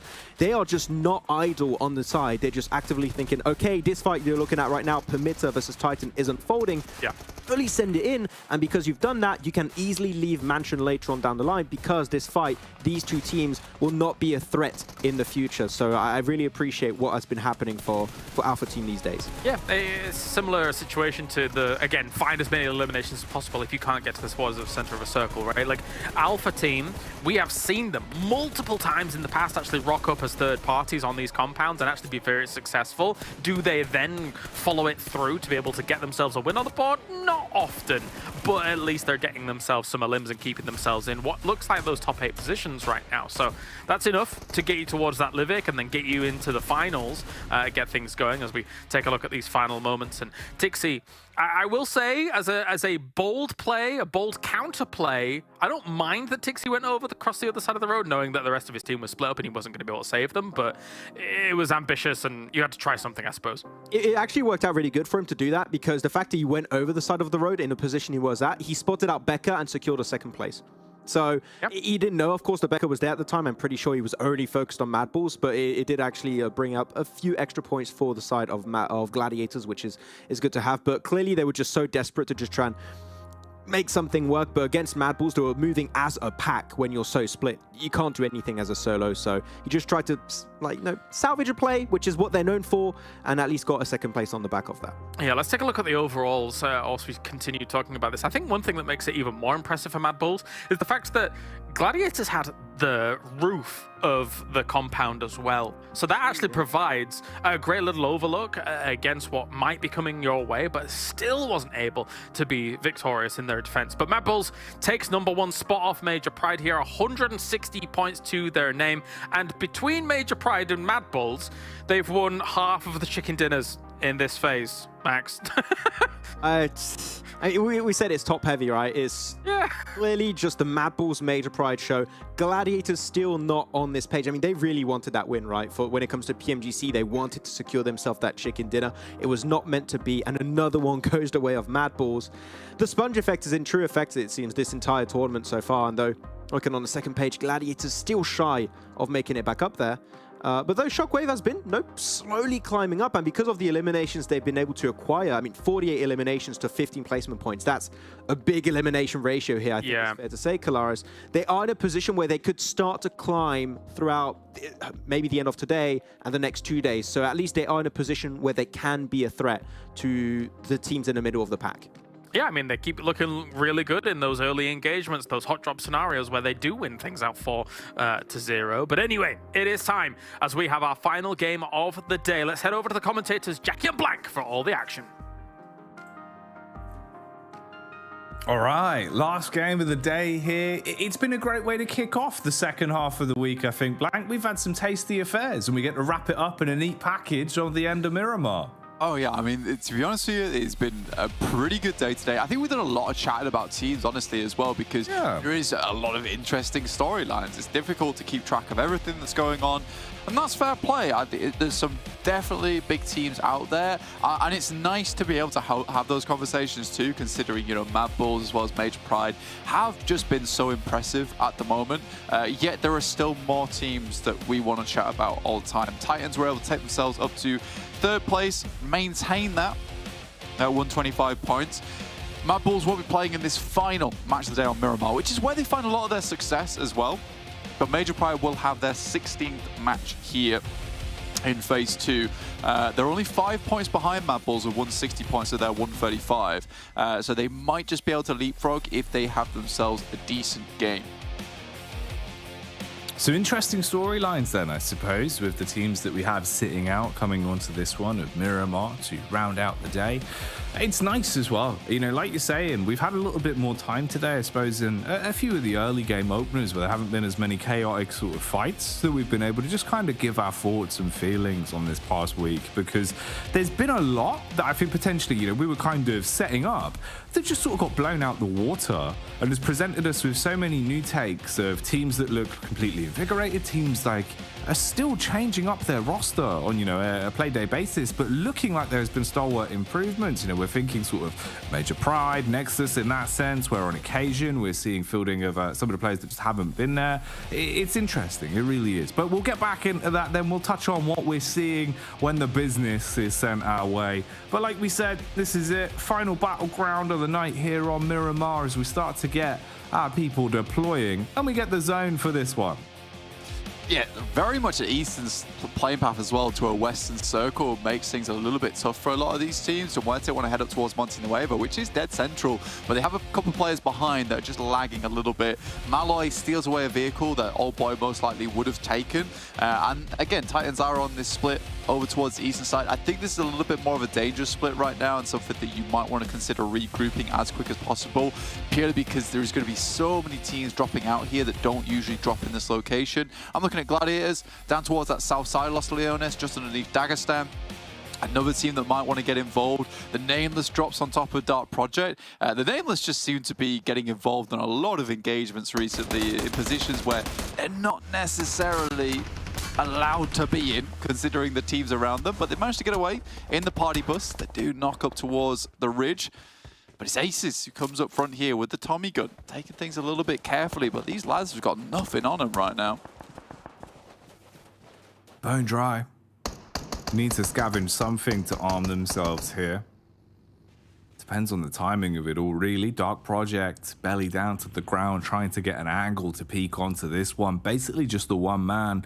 His teammates are rotating over somewhat, but there's a bit of space in between them. They've also got the high ground. If they can set themselves up on top of the ridge, Mango, peeking on the corner from the windowsill, has at least got info from this. If he commits to the peak and fires off any shots, though, that's when you get the swing from this angle, up close and personal. If there's a line of sight to peek the bedroom window, it could be a nightmare, but Mango actually just fully repositions down towards the van. He's skimming the little line, but isn't actually getting the contact he would need against Dark Project. It's an interesting one. Bit of timing could go their way. Maybe Dark Project kick off a fight here. Yeah, I think for Aces, it's a bit of a difficult scenario for him because the time's not with him right now. Considering he's not been able to loot at all, he just got through, had the Tommy gun, had the AKM, he had a helmet, first guy to face, closest to them. In the meantime, the Nameless is going to loot more and more and more, get stims on board, get some bandages going, so they'll be like full HP. So Aces' window to actually get something done is just absolutely minimizing, in which case he just sends away from it. But Kespo will find the shot. And in fact, the driving away opens things up for Aces, which must be quite frustrating, I'd say. Probably a little bit annoyed by how things have gone here. But the slow, conscious game of holding the angle eventually does pay off for Aces. And this is all really Dark Project wanted from this, just to try and overwhelm and force them out. Even if you do only get one or two from it and don't clean up the whole squad, if you can get away contently with all four of you alive and no room for that trade back onto Aces, you're still going to be relatively happy with the fight. Madagod trying his best, peeking from the elevated angle, but the rest of the team's doubled back. Maybe there was a chance for Espo in terms of the angle he was playing here, if Madagod would have hard committed to the peak, but they bail out on it, back in the vehicles, content with one.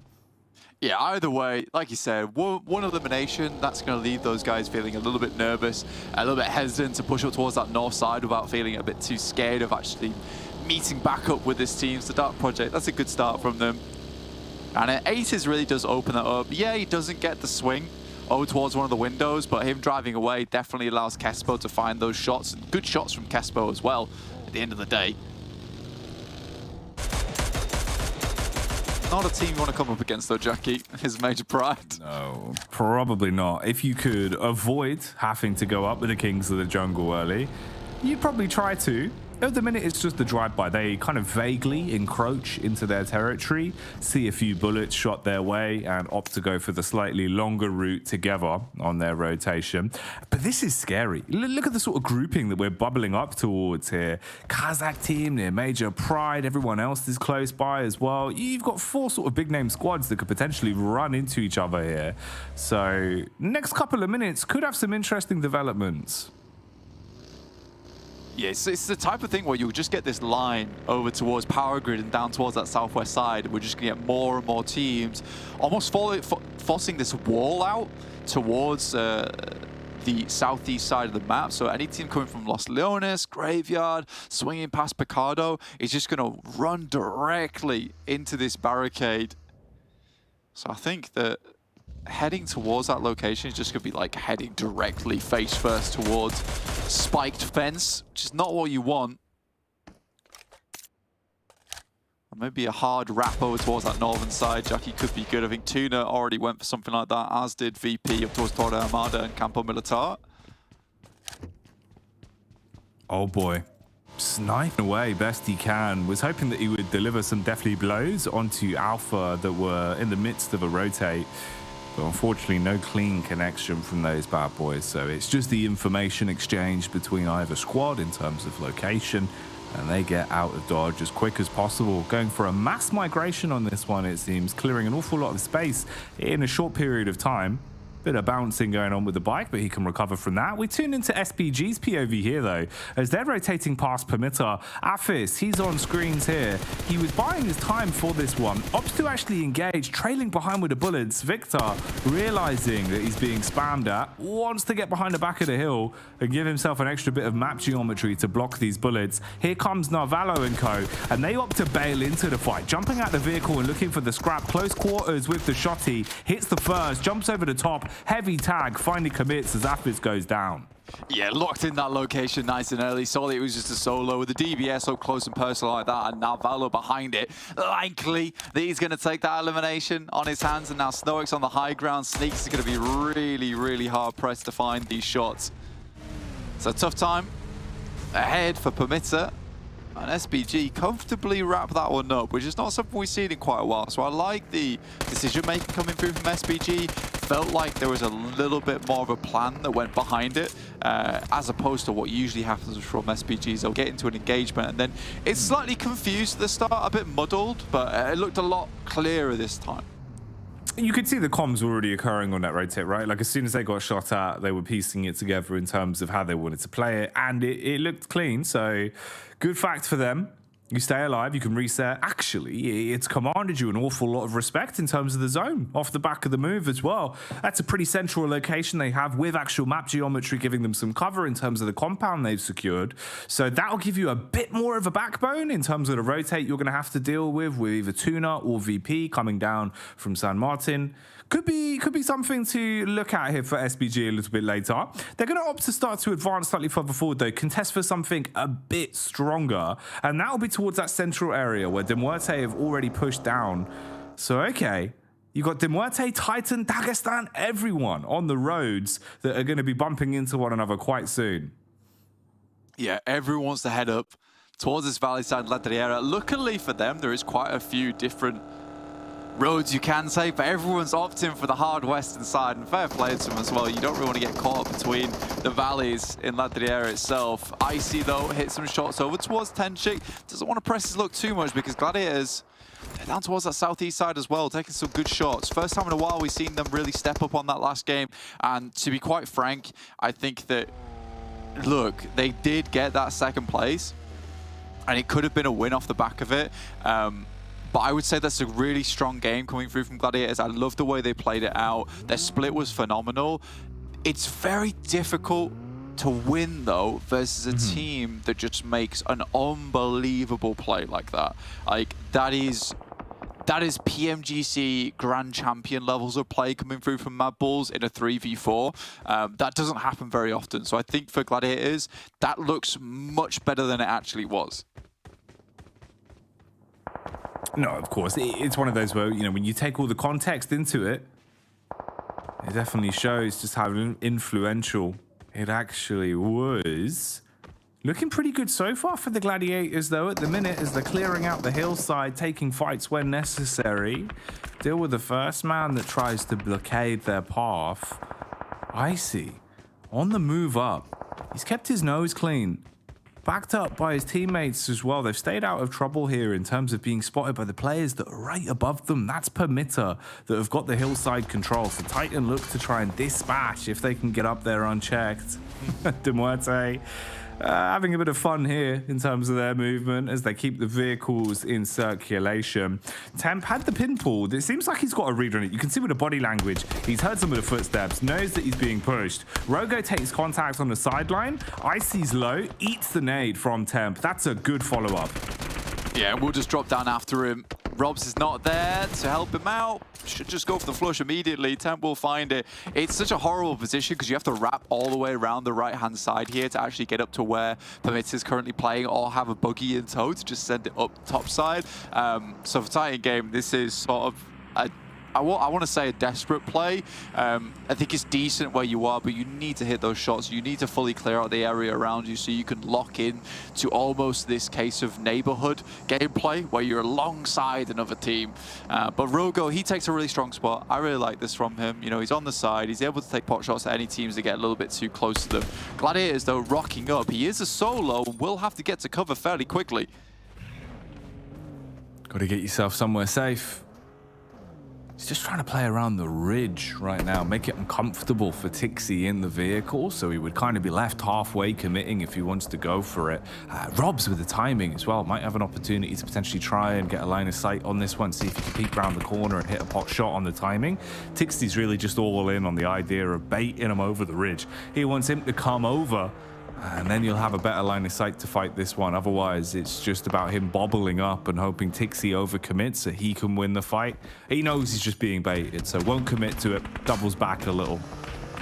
Yeah, and Tixi goes extremely low. I think that's some spray coming through from SPG. We'll have to return to the rest of his squad. Rogo could have just had himself an easy elimination on the hands there. Gladiators are getting peppered, though. A little bit of damage, tickled away. Matic also fairly low, and I think Gladiators realize that at this point in time, stage 3, the circle's starting to push in. There's more and more teams that are moving over towards this area. Right now, they have a strong position over on the western edge of Power Grid. This is a nice bit of higher ground. Will look down to a lot of teams. You have to get up close and personal if you want to aggress over towards them. So I think Gladiators can just give up the ghost over towards PERMITTA. Eventually, another team's going to go over towards that location and take them out because they have to push towards them on a northern shift, and Gladiators can always just send off towards the western side if they do get the circle moving away from them. So I'm okay with that. This is a weird fight. TUNA up against Dark Project. Aces, he goes jumping down the hill. He's able to brace himself, but Zero does push in the end and clean up on that one. That's a weird fight to tune into. What remains of the rest of Dark Project now clearing up towards the hillside as well, roaming up the road in the vehicles as they begin to bail out and look for the gunfights. That's where they have to bypass VP. Elementrix in the vehicle, driving around for contact. Pruda takes the first peek. SPG slightly further back down the gulch as well of the hill. So close grouping on this. After kicking it off with a bullet spam, they jump back in the vehicles. We can see Nexus also roaming past as they take on the Nameless. Yeah, the Nameless just haven't found their step in these games so far. Some of their rotations feel a little bit mad to me. And they've had a lot of difficulty coming through this way. I mean, you can see where Dagestan currently is. The Nameless actually were ahead of them earlier on. Dagestan just sent it directly in towards the western edge of Monte Nuevo. That's just map knowledge. That's just knowledge of the other teams. They know that MUERTE drops in Monte Nuevo. It moved away from there. Not likely anyone else is going to be in Monte Nuevo this early. So I think for Dagestan just immediately taking over towards Monte Nuevo, very smart from them. VIRTUS.PRO taking losses here and there. Evanesca gets up close and personal. Elementrix is down. Just one player left remaining. I think that is Ruda on the backside. And VIRTUS.PRO has just crumbled underneath the threat. With VIRTUS.PRO starting to let their grip slip and make room for other squads, we're seeing both Nexus and MUERTE begin to make plays. And that's a hell of a power play as well. You can see star players in the elimination feed for Major Pride being finished off as Nomi is taken out of fruition in this one. Won't have anything more to say for himself. So Major Pride potentially having to play a bit of a slower affair here because we have an all-out battle between 3 or 4 of our squads in close succession, with SPG now also wanting a piece of the pie. Beck for VP, low on life, eats the nade, still has enough to commit to the fight though. Can't really back off to heal on this one. He's got to go all in and gamble on picking up the frag. Tries to peek it with the SMG and hit the shots, just tickles them. Wraps back round with the blue now because this is his only option. Knows they're chasing him. They're quick on his tail. SPG giving a bit of space. MUERTE in the back as well, with Malue trying to line up a shot. This is a weird one. Look at this from Gladiators as well. I think this is... I was about to say it's good because they don't expose themselves. It's something they've done far too many times in the past, which is where a fight is concluding and then they get involved in the third party, and that gives time for teams to quickly make the 180 sweep, have the survey of the land and take shots back. And for Gladiators, it's likely a case that Tixi just drops Matic in the vehicle, sends him back to cover, or res him there. But that could have been a very bad moment. Luckily, they were far enough back, because I do think that that is an issue that they've started to fix now, where either they'll commit too early as a full squad, or they won't commit early enough as a full squad, or they'll commit too late as a full squad. So Gladiators, they take the in-between there, which is rightly so. You see if you can get any exit picks as the team leaves, because you've not got there fast enough, and then you just move back to cover. And luckily, Matic was in a position where, because they haven't moved too far, he's resable, gets back to cover, 4-man team, zone 4. Excellent news right now for Gladiators. It is hilarious as well, watching the positions that Titan have been playing for quite some time. That's a blinder of a shot. Oh, mate. That's a clean one. Gets the tag off. Titan's still just going to stay in the position they've been hunkering down on, though. Meanwhile, MUERTE actually do lose a man. Seems like a heavy connection off from the wayside, as there's been a bit of a tag out onto them, so that'll soften them up a little bit. NEXUS here just lurking as well. Gladiator's the one that are thrown into the thick of it with SBG. And you can see a few of our top squads starting to suffer a little bit now. KASIK team, Dagestan, and MUERTE in a split mind of having to go for a res. I think for MUERTE, it kind of makes sense that they would take a knock here. Specifically because Dagestan is pressuring them. The reason they move out from Montinuevo towards this spot is it gives them a better chance of taking control over that center ground to win the game from. For Dagestan, eventually they're going to have to leave Montinuevo. MUERTE knows that. Dagestan knows this. And that's where life gets really hard, because you just move out into open area. You can see there that Shifu and Limbo tried to breach the ground towards the outside and did get taken down. To move immediately back. Good 2 knocks here from Gladiators. Up to 7 limbs already. Starting to find that groove again. They're bopping. They can feel the music, it seems, the way they're starting to bump their way through these past couple of fights. Corker adding as well as he blows away Zero. He's fishing with explosives as TUNA have been blown clean out of things in 12th place here on the 5th circle. Rotation now coming in for both KONINA Power and Titan. Titan, they saw that from a distance away, realizing, okay, we're all crashing on Major Pride, so they try to sideswipe it. They let KONINA Power commit to the fight first, see how much damage they can do. Apparently quite a lot. Palucci and Offhaze massacring everyone in the compound as Major Pride have been taken out of commission, but same can be said for Titan. They've gone up in a puff of smoke. PERMITTA Esports now putting bullets down as well, as they're being able to punish everyone on Alpha. Oh, this is getting intense. It really is getting intense. I mean, everyone wanted a piece of the action over towards that compound on the south side. It's a horrible spot to be in. We've got a split prediction here. You and Kalaris going for MUERTE, and you know what? That is a strong spot towards that side. And I think that realistically, our predictions between you and Kalaris and me and Maxman are directly opposed against one another. It really depends who's going to come out on top between those two teams. I just think the Gladiators have gone through a couple more fights. They've got that utility. This is something we've seen MUERTE suffer in the past.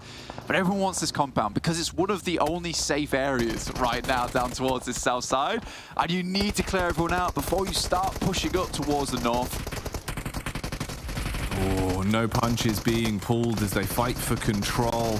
NEXUS starting to lose out. They're getting the old shaky legs as the Molotovs are dealing damage instead. They burn up. They're going to be able to finish off KONINA Power, but it might be a bit too costly in terms of what you've invested to actually gain control of that compound. Everyone's low. You've got to commit to the heals to try and recover the rest of your team. NEXUS are in a rough spot. If anyone else was close by to engage off the back of that, this could have really unraveled quite quickly. Yeah. They've been blessed, basically, about the positions that are being played by the other squads.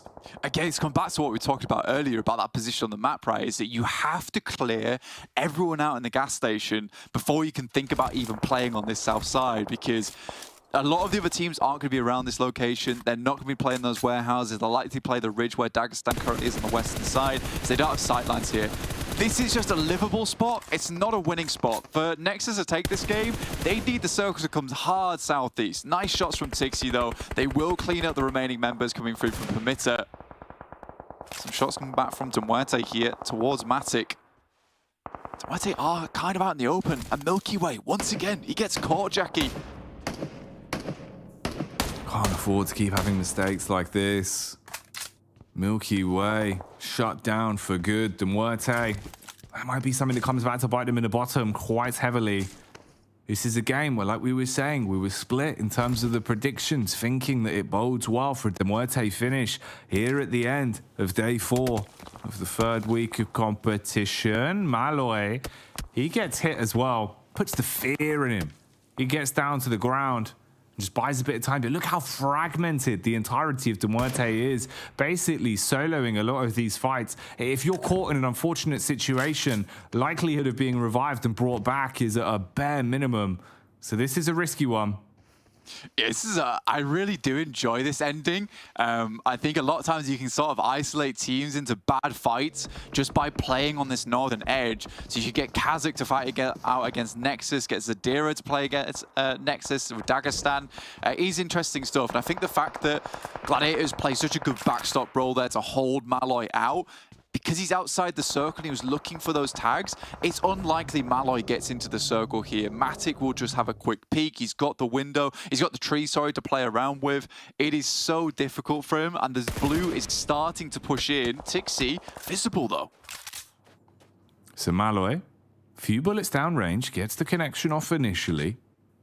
Not too much. Not enough for it to become a real big issue. He's peeking over the top of this wall as well. His head ever so slightly being exposed, but he looks confident for it. He's crisp with his connections. Re-engages 3 times to finally commit to it and shuts down Tixi. Now putting bullets downrange, spamming into them, hoping that he'll be able to finish someone off. He's denied the hard commit as he's forced out onto the heel. Meanwhile, we see the aggression being displayed by NEXUS towards KASIK. Low HP on a few of the players.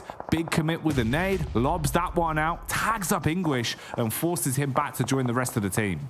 Mate, it's massively surprising that NEXUS has been able to hit up this compound again. They cleared out all the teams. They made a quick dash over towards these hay bales, and they're in the circle. KASIK realistically shouldn't have allowed this push to happen, yet it goes through anyway. NEXUS have definitely been talking a big game here during these matches, just today and yesterday, looking so much better. Meku gets involved with the Vector, takes down Corker, now just Fury in location, and with him being removed, it will just be them. Gladiators, full control on that northern edge.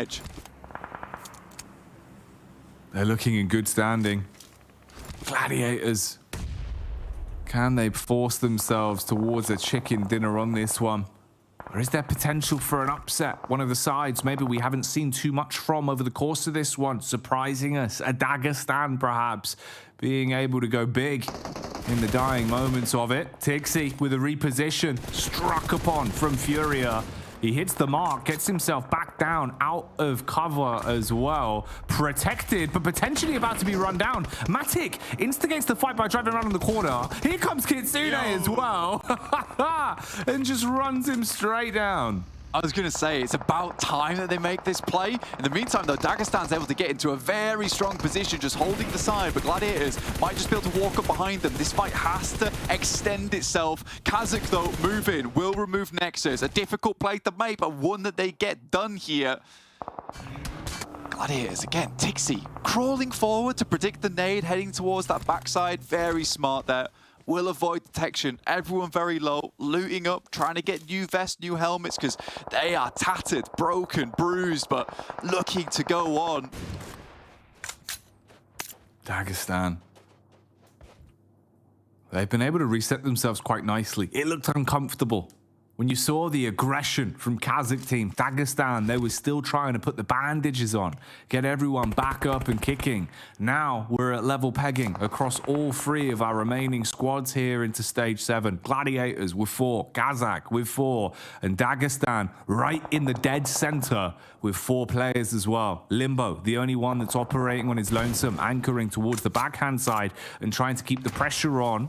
Meanwhile, KASIK team, on top of the bodies that they were able to find, scavenging as much as they can. They should be restocked on ammunition, utility, and have everything else they'd want in terms of heals to actually have some sustainability into this one. Gladiators have got good angles as well. Matic, he moves up, gets the opening contact off, but Dagestan reply.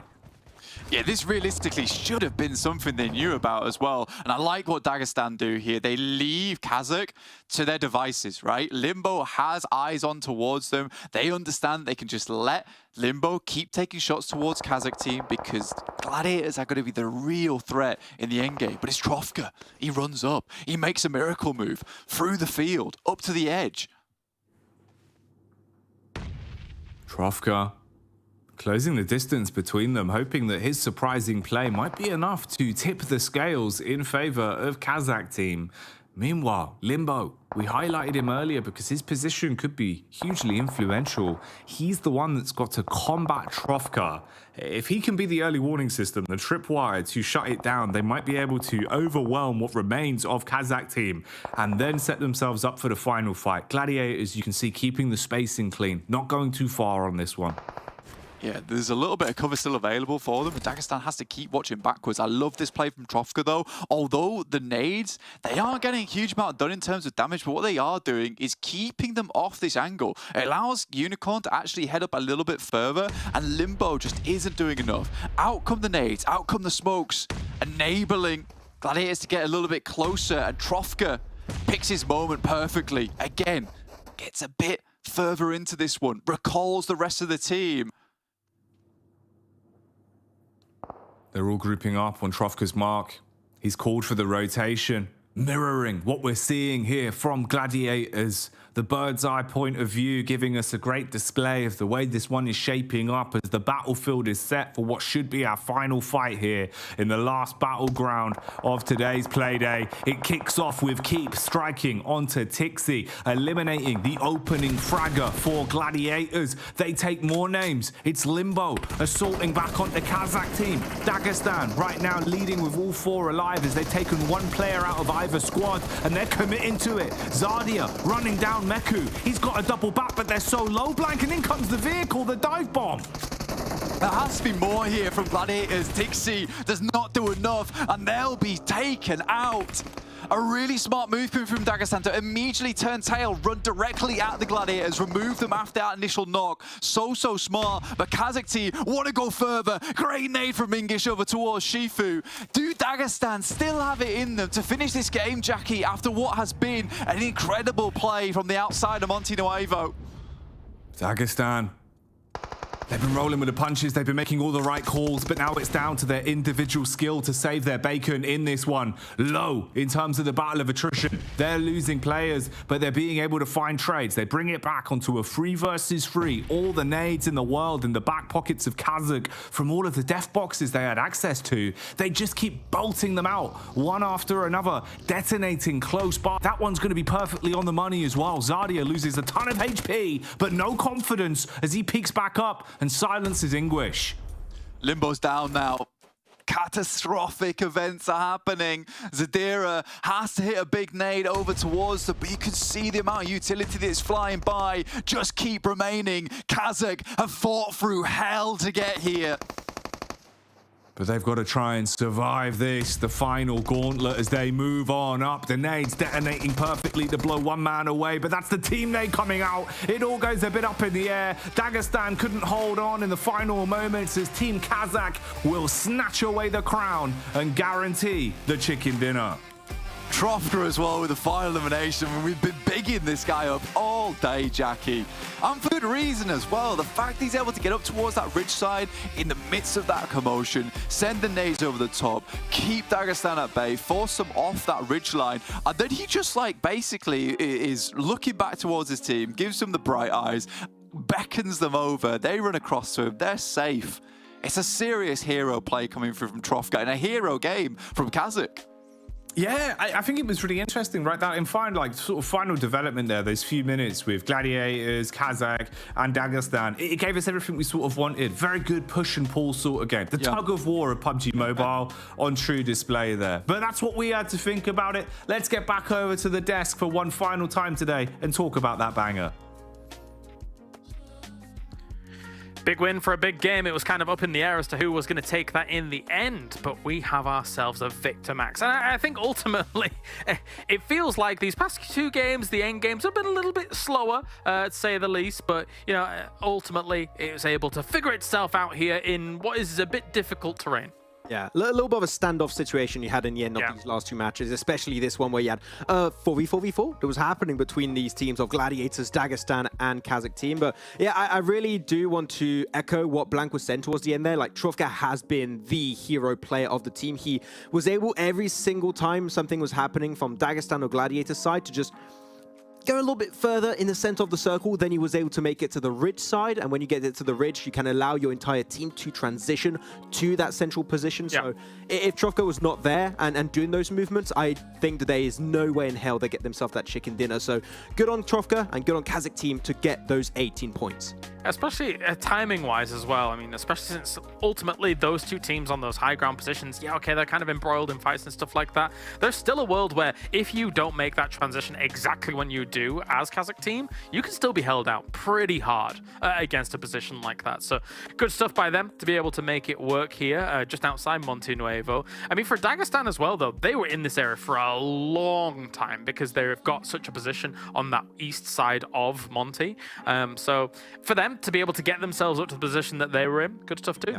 Yeah, and not only that, I think they were in Monte Nuevo initially, and they were trying their best to get clearance on all of the teams that were trying to escape the western or the southern side of the circle. So they were just trying to eliminate, I think there was like at one point Major Pride, there was Nexus also at the south that they were able to push away, MUERTE also at some point. So they were just trying to create that space to then facilitate their transition. So yeah, they were doing a lot of work there.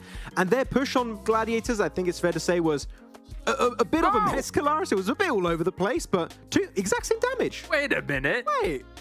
No way. I haven't seen this before. I don't. This is rare. We're being informed that this is correct, which actually is pretty unheard of. To be down to the point, exactly the same. Wow, KASIK team and Gladiators. It's pre-planned synchronized swimming.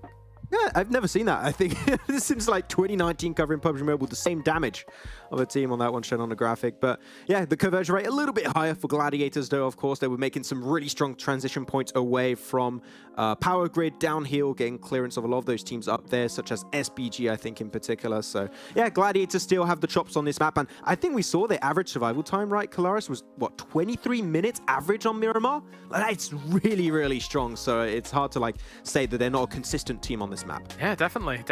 Impressive stuff. Well, let's move on then and take a look at the highlights and see exactly how things were going down. Fights in Valdemar to start things off, and SBG trying to get things going with the DBS, the jump shots from PME. It's all popping off, Max. Oh yeah, with the PPB song. Didn't see it, unfortunately, there, but they could have, if they had it, they could have looted it up. But a lot of rotations happening around power grid. Teams wanted to try and dodge it as much as they possibly could. And actually, one team I want to mention here, Nexus, on an absolute tear in the southern edge. They were just third-partying fights all the time. There was also, I think, a 2-2 split from Major Pride that they came in and punished really significantly. Then third-party the fight versus KONINA Power. Like, Nexus won an absolute warpath in the south. So they still have the fragging power. I mean, we know this team, right, Kalaris, they have what it takes to perform in the championship, such as in spring. And I would still like to see a new iteration of this team, like, you know, playing in championship and see if they still have what it takes to win that. But yeah, good game from them in the south, and this third party in particular, the timing was good. When KONINA Power were at their weakest, and they're able to easily sweep it away. I mean, there's so much room for them to look better than they currently do. I mean, even though, of course, you know, they do all right in this game and stuff like that, still, Nexus has an opportunity to eventually have more consistency about them.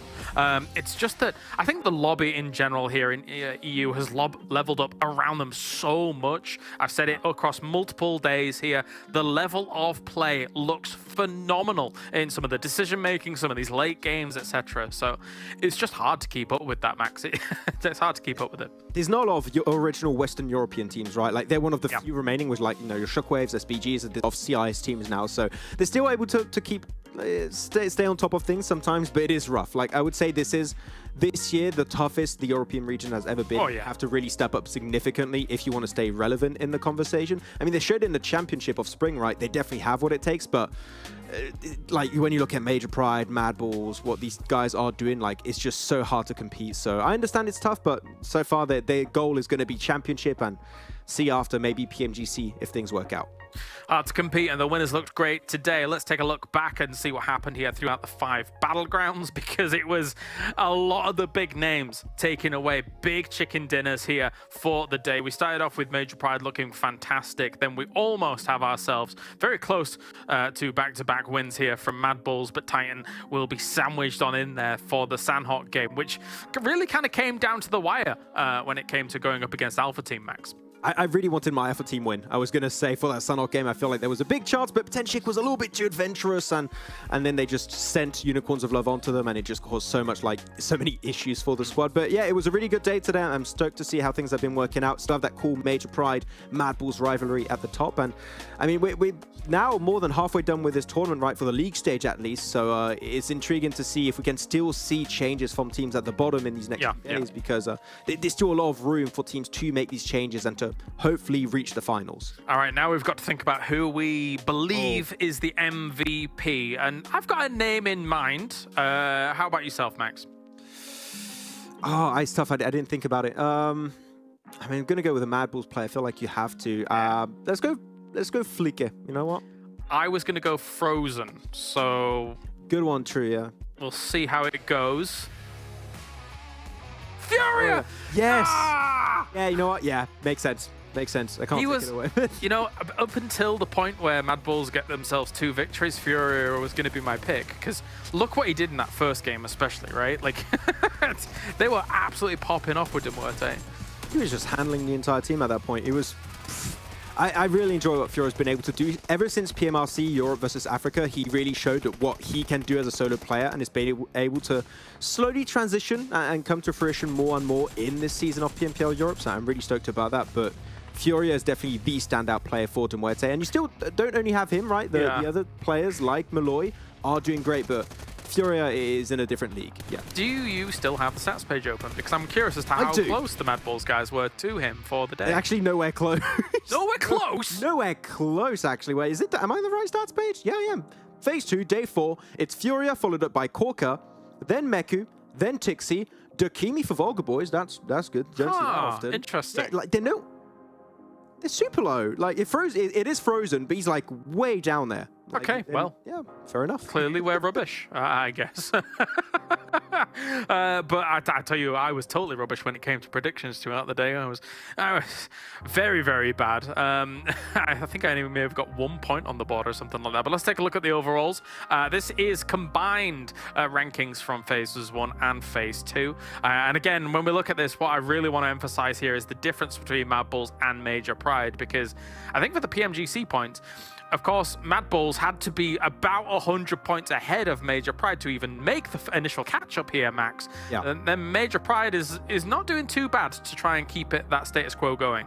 I think it was 96 points, so like pretty much 100 points. Yeah, and they were able to close that gap in like one phase when I thought that, not even a phase, half a phase at that point. So it was really quick to see how MADBULLS were able to close that gap, then actually overtake it. But Major Pride, I think, understood that a fire was lit underneath them. They had to start bringing points in, getting those placement points, get those eliminations, which is exactly what they have been doing in this second phase. 305 points currently, trying to catch up as much as they possibly can, because do keep in mind that the overall rankings also award you bonus points heading into the finals. Not just the phases, the overall rankings too. So far, MADBULLS won phase 1.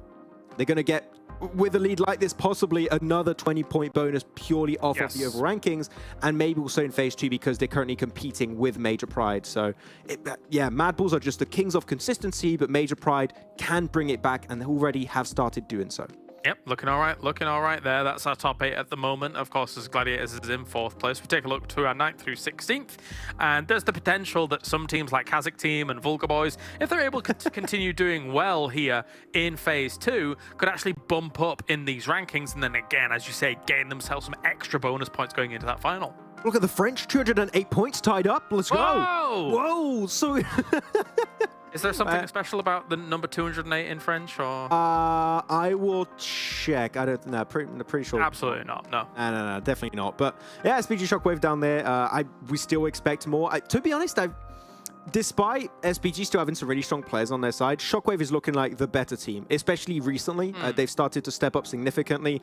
They still have these issues of taking early game fights, and it gets a bit hectic towards the end of the game because they don't have the resources or the players to wrap up matches. Yep. But if it keeps going this way, I feel like SHOCKWAVE is going to overtake SPG as like the best French team. And maybe, who knows, maybe get a little bit higher at the end. I'd like to see it, but it's, as we said multiple times, right, Kalaris, the lobby is so tough. Yeah. All these teams originally from Western Europe, so it's hard to compete. Oh, definitely, definitely. Let's take a look at our predictions then and see how hard it was for me to compete against Max. Because... Oh, damn! Wait, was I that good? What did I do? apparently, wait a minute, let me check. Hey, I don't think... Is this right? You might have rigged some numbers. Let's see. No, you were actually pretty good. Oh, I am. I'm a god. Hell yeah. Well, whoa, stay on. All right, calm down. Oh. Meanwhile, us mere mortals down here, Kalaris and Jackie, absolute shambles here. Somehow Blank with his weird hair has been able to also beat us. That's impressive, Max. It's the weird hair buff. What can I tell you? That's how it goes. That's the weird hair buff. Yeah, because as we all know, you've got the weirdest. All right, well, let's... I don't have any. Yeah. All right, we're done. We're done. Thank you to Monster for joining us here for PMPL EU Fall. It has been a pleasure here for, I was about to say day number 1, but it's day 4 of the phase. So it's just that I get mixed up and with everything that's going on. It's a crazy time, Max, in esports. But anyway, we are done for today. We are back tomorrow, same time, same place. So thank you very much for tuning in. We'll see you tomorrow for more PUBG Mobile action.